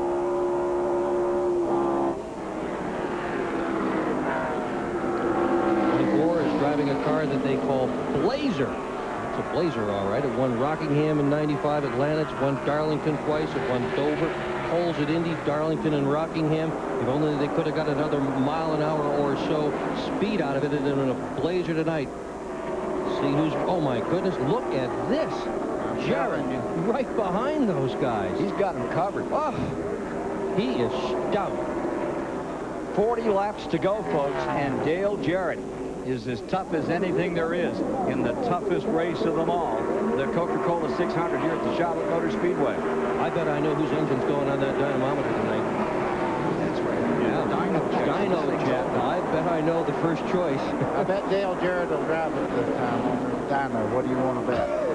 Well, we'll see how that goes. Suppose that motor might blow up right on the finish line like one did years ago in the clash with down there at Daytona. I remember that one. Yeah. 1985 right here. Darrell Waltrip wins the Winston and blows up coming across the line, and everybody always wondered, how big was that motor? And he's around the 99 of, he's around Jeff Burton's car, and he is definitely closing down on those leaders. Boy, he is just destroying this field. Well, anybody that knows Robert Yates knows that they have good motors, but I'll guarantee you one thing. The size won't be it, it'll be horsepower. Yeah. And it won't be just the motor either, buddy. I'm sure that this is, you know, again, I can't stress enough the combination concept. They have just got it all together tonight. These two guys do too. I mean, they're running extremely well. 4th and 5th. Yep. Been right there all night long. It's just this one guy running a whole lot better than everybody else. Martin Gordon, 4th and 5th.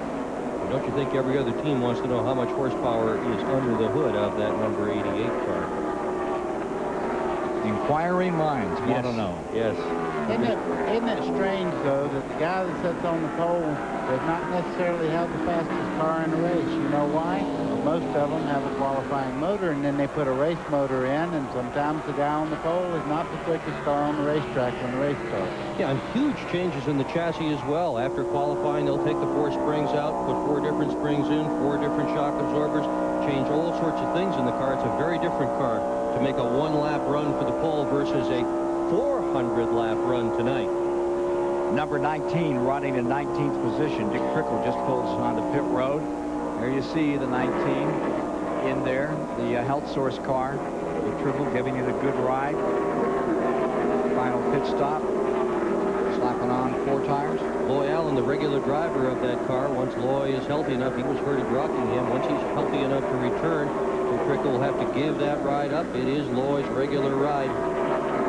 Say hi to Loy tonight. Wish you well. Oh boy, look at the left front of Trickle's car. He was off in the wood bar here somewhere in the course of the 600. Sure was.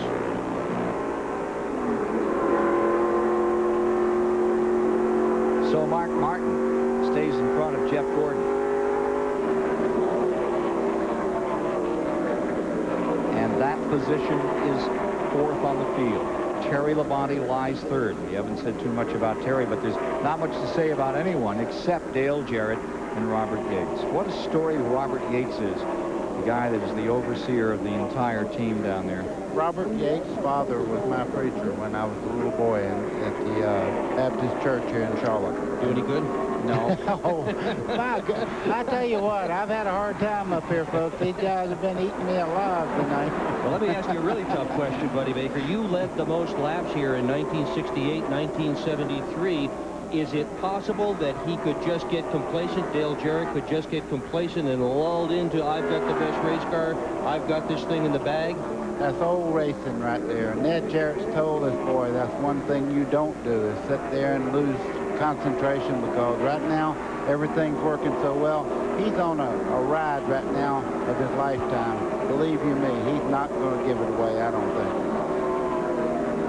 Sure doesn't look like he's going to do that right now, as he continues to pour it on and pull away from the rest of the field in the Robert Yates car. The engine builder, Robert Yates, the team owner, the 9th and youngest child of a prominent Southern Baptist minister, a great minister, even though he had Baker.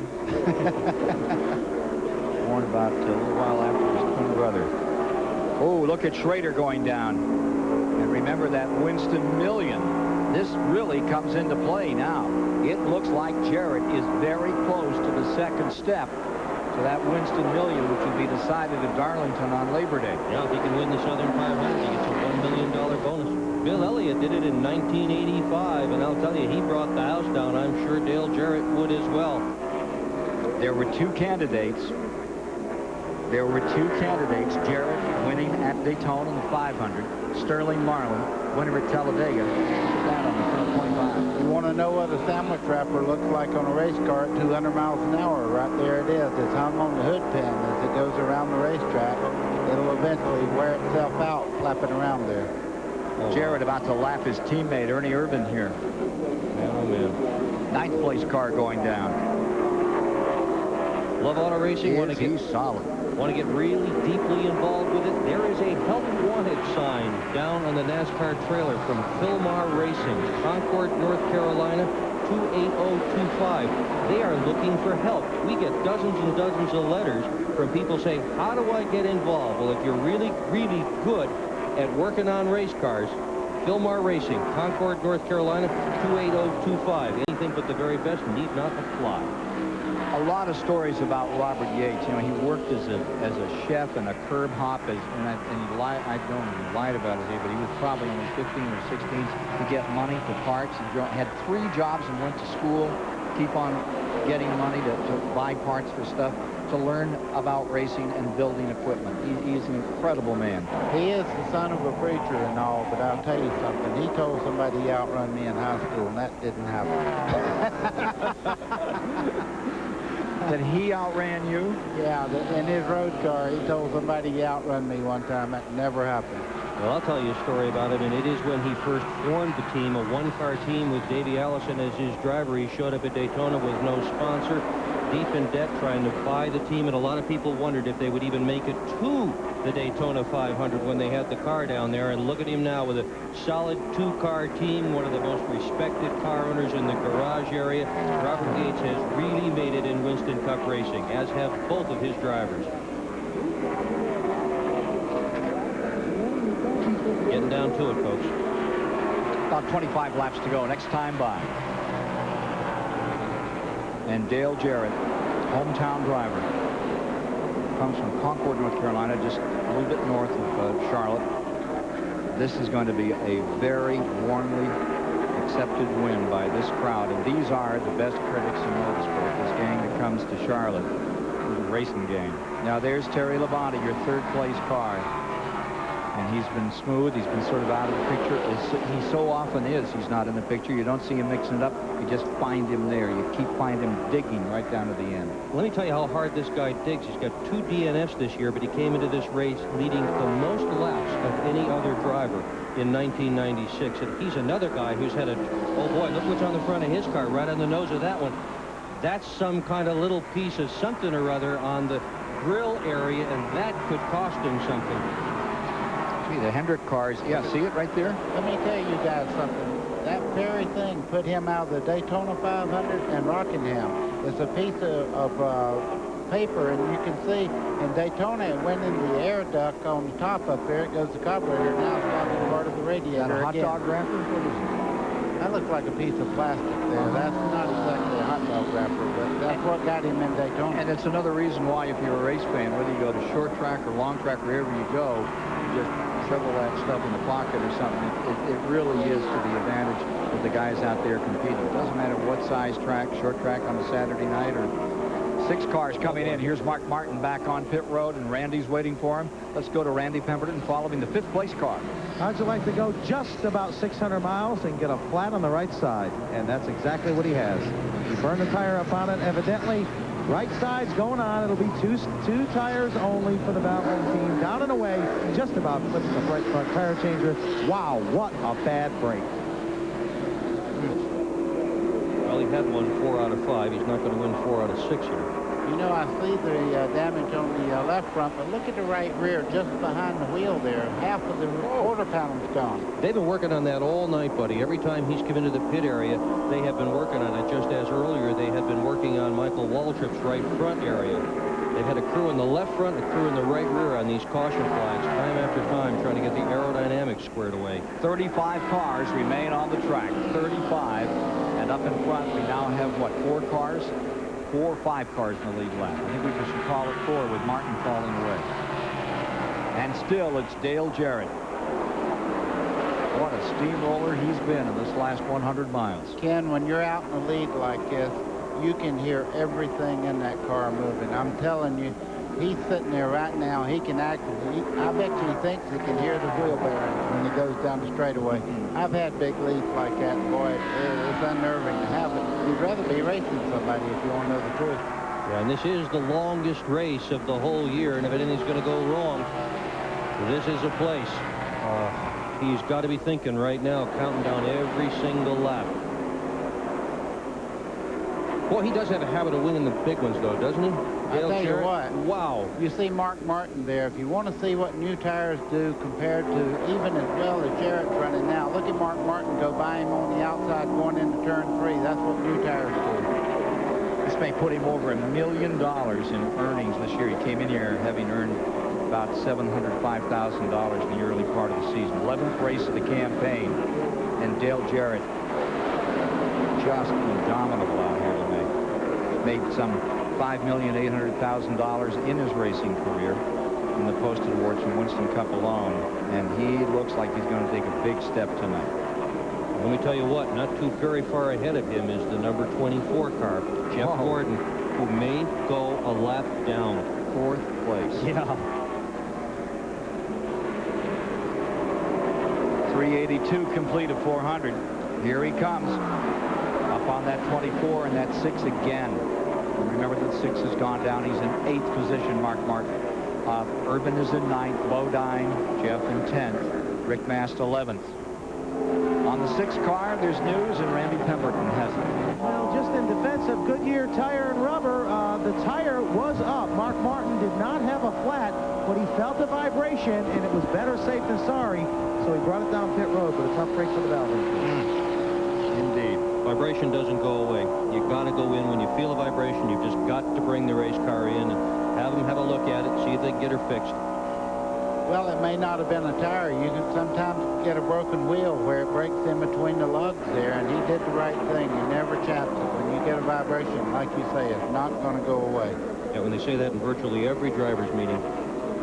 June 2nd, Dover, Delaware for the Winston Cup, then on to Pocono, Pennsylvania, and Michigan on June the 23rd.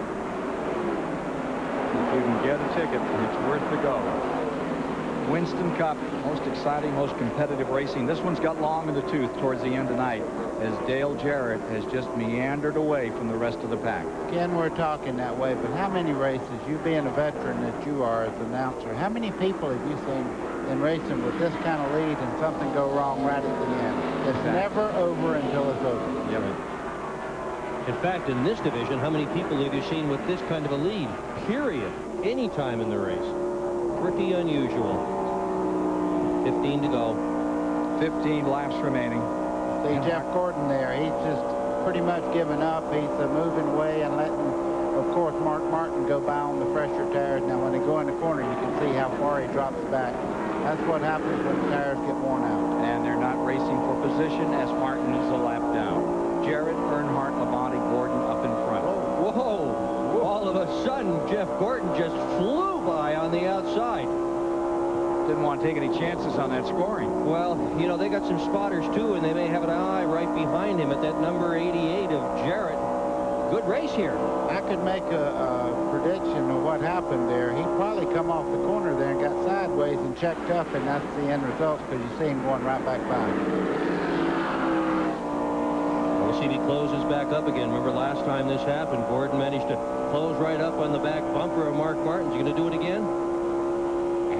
Here he comes. Here he comes. Nah.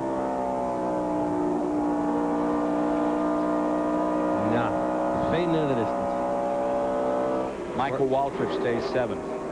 Battered car, but still 7th. Mark Martin in that 6 is in 8th. Ernie Urban is in 9th. Jeff Bodine 10th. Rick Mast is 11th at the present time. Getting down to the end of the Coca-Cola 600 in its 37th running, and Dale Jarrett getting within 11 laps next time around of taking another major step, and the biggest step of all, one race away from the Winston Million. Only one man has ever accomplished that. Bill Elliott did it. Bill, hope you're enjoying this race tonight. I know you're not enjoying it as much as you would if the 94 was up there humming in this lead lap of the activity this evening, but all of us are looking forward to seeing you back with us soon. You know, when you win 2 legs of the $1 million, you get a bonus also. We're thinking of the million, but this is a $100,000 race right here. A mere pittance. Oh, a mere pittance these days, Baker. I'm talking about a bonus of $100,000 for winning 2 legs. And that's how close he is. That will put him, you're right, it'll put him over the $1 million mark for the season thus far. That $700,000 he's already collected. wonder if he's going to get Gordon a lap down before this is over. He certainly is working on it. Yep. Close the gap. Tending to his knitting right here. He wants 10 laps to go, and he wants to decimate him. Boy, this is impressive. Todd Parrott and Robert Yates. Yeah, congratulations, guys. What a job you've done in this car, no matter what happens in the next 10 laps. You know, Buddy Parrott has to be standing in the pit with his chest out, too, because he taught Todd what he knows about chassis and all. And this whole team, I mean, they just have to be so pleased to have that younger guy able to set a race car up like this, and to have Robert Yates building the motors and a great driver like Dale Jarrett in it. There he is, Todd Parrott.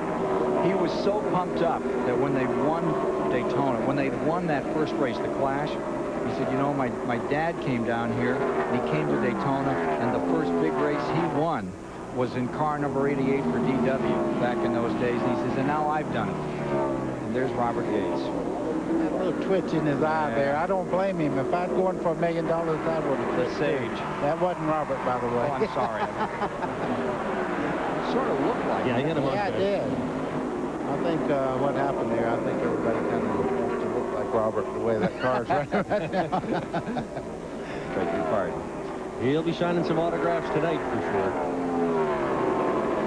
Dale Jarrett on a romp here tonight at Charlotte Motor Speedway. Under the lights, rain delayed for almost an hour.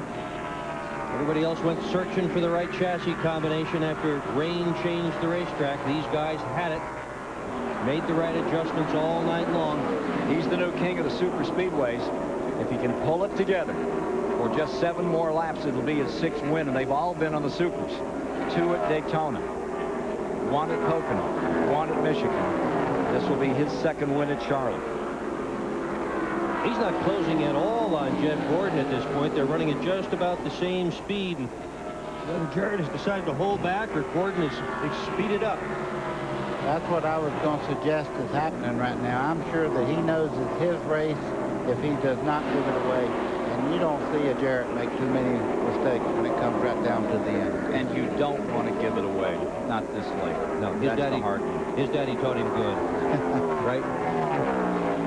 This is going to be the first win, if it stays the way it is, for Ford since 1991.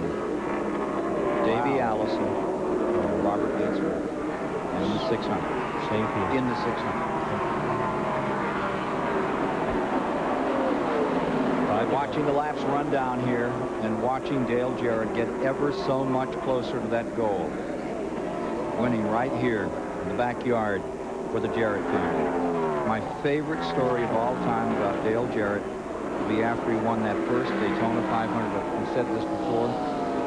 And they came back here, and he had his whole family down there, and his young daughter, she was in the 2nd grade, and the school teacher, everybody up in Concord was so proud of what they had done, and she said, his daughter is here, and we want everybody to listen because I think it was Natalie. Natalie was 6, no, 5. Kindergarten. Newton, Conover, Hickory area has to be proud right now. And they said, now, would you like to tell them about what your father did? And she said, yes. He took me to Disney World. She had her priorities. Rick Benjamin. Okay, we're checking some of Dale Jarrett's stats on the season. Looks like he'll pick up about 10 points on Dale Earnhardt with this victory tonight if he hangs on. He'll cut the margin for Earnhardt down to 105 markers. And Dale's come from 15th starting spot to command this race. Close for quite a while in the middle portions of this Coca-Cola 600, but it's been a runaway the last 150 laps. And if Jarrett hangs on, he'll be the 21st driver to win one of these 600-mile events here at the Speedway. Still holding on with 2 laps to go. But you know, as well as he has run, here's Earnhardt, who leads in the points, right behind him. No matter what he does, he can't get away from this guy. Only picks up 10 points, as dominant as he has been. 5 for winning, 5 for leading the most laps. 3-time 600 winner Dale Earnhardt stays right there in 2nd, while Dale Jarrett tries for his first 600 win. White flag is down. This is it for Jarrett. He goes through 1. very nicely, right down on the bottom. You see him giving the car its head there. He's not pinching it down, not taking a chance of maybe getting the back out. Around Rusty Wallace, who's worked his way to 34th in that crushed and battered car number 2. Heartbreaker for him tonight, as it has been for so many. And down out of the 4th corner. North Carolina zone. Dale Jarrett has done it. He has won the 600, the 37th running of it. Dale Earnhardt will come home in 2nd place. Ford has won tonight at Charlotte under the lights. And going over $1 million on the season is Dale Jarrett, and stepping as close as you can get to the Winston Million. The only thing between him and it, 500 miles at Darlington, South Carolina on Labor Day. So the spotlight is now on Victory Lane, and there is Dale Jarrett about to climb out of his automobile, Purolator's winner's circle, and Steve Burns awaiting him after 600 hard miles, the champion. And Dale Jarrett just put into Victory Lane. Dale, boy, you guys flat had him covered tonight. What a race car and what a job you did. Tell you, what an awesome car. I tell you, Todd Parrott and all the guys did a terrific job. They worked hard all the weeks leading up to this race, and it really paid off. Robert and Doug Yates and all the guys in the engine shop, Steve Allen, Nick Ramey, everybody, John Callis, just a fantastic job. I tell you, it really let me be able to take it easy there and not abuse my car because it was so fast. But, man, this thing just handled like a dream. Anybody could have won this. I'd like to take a lot of credit, but a lot of people could have driven this car and won with it. And I want to thank Ford, Ford Quality Care, Ford Credit for coming on board this year with us. And we're going to see if we can win $1 million come Labor Day. I was about to say, you guys are making a habit of winning big races. Yeah, well, if you're going to win just a few, I guess to win the big ones is the way to do it. And we're going to try to relieve Winston of some money come September. But, you know, didn't gain many points. That 3 car's tough. But we know if we win, we're going to gain some. Well, we'll let Dale Jarrett celebrate with the Robert Yates team and head over to Rick Benjamin. Congratulations. Thank you, Steve. Certainly to Dale Jarrett and his entire crew. Beautiful victory tonight here in the Coca-Cola 600. The Plasticoat winning finish award tonight goes to Todd Parrott, the crew chief of the Ford Quality Care number 88 out of the Robert Yates stables. Plasticoat is the official spray paint of NASCAR, presenting that winning finish award to the crew chief of the 88 car, Todd Parrott. Plasticoat presents $2,000 to the crew chief of the highest finishing Winston Cup team involved in the Plasticoat Award program. At the end of the year, the crew chief with the best average finish picks up $25,000. Even more bonus money could go to the 88 team. Congratulations to Todd Parrott and Robert Yates Racing. And we're back at Charlotte in a moment.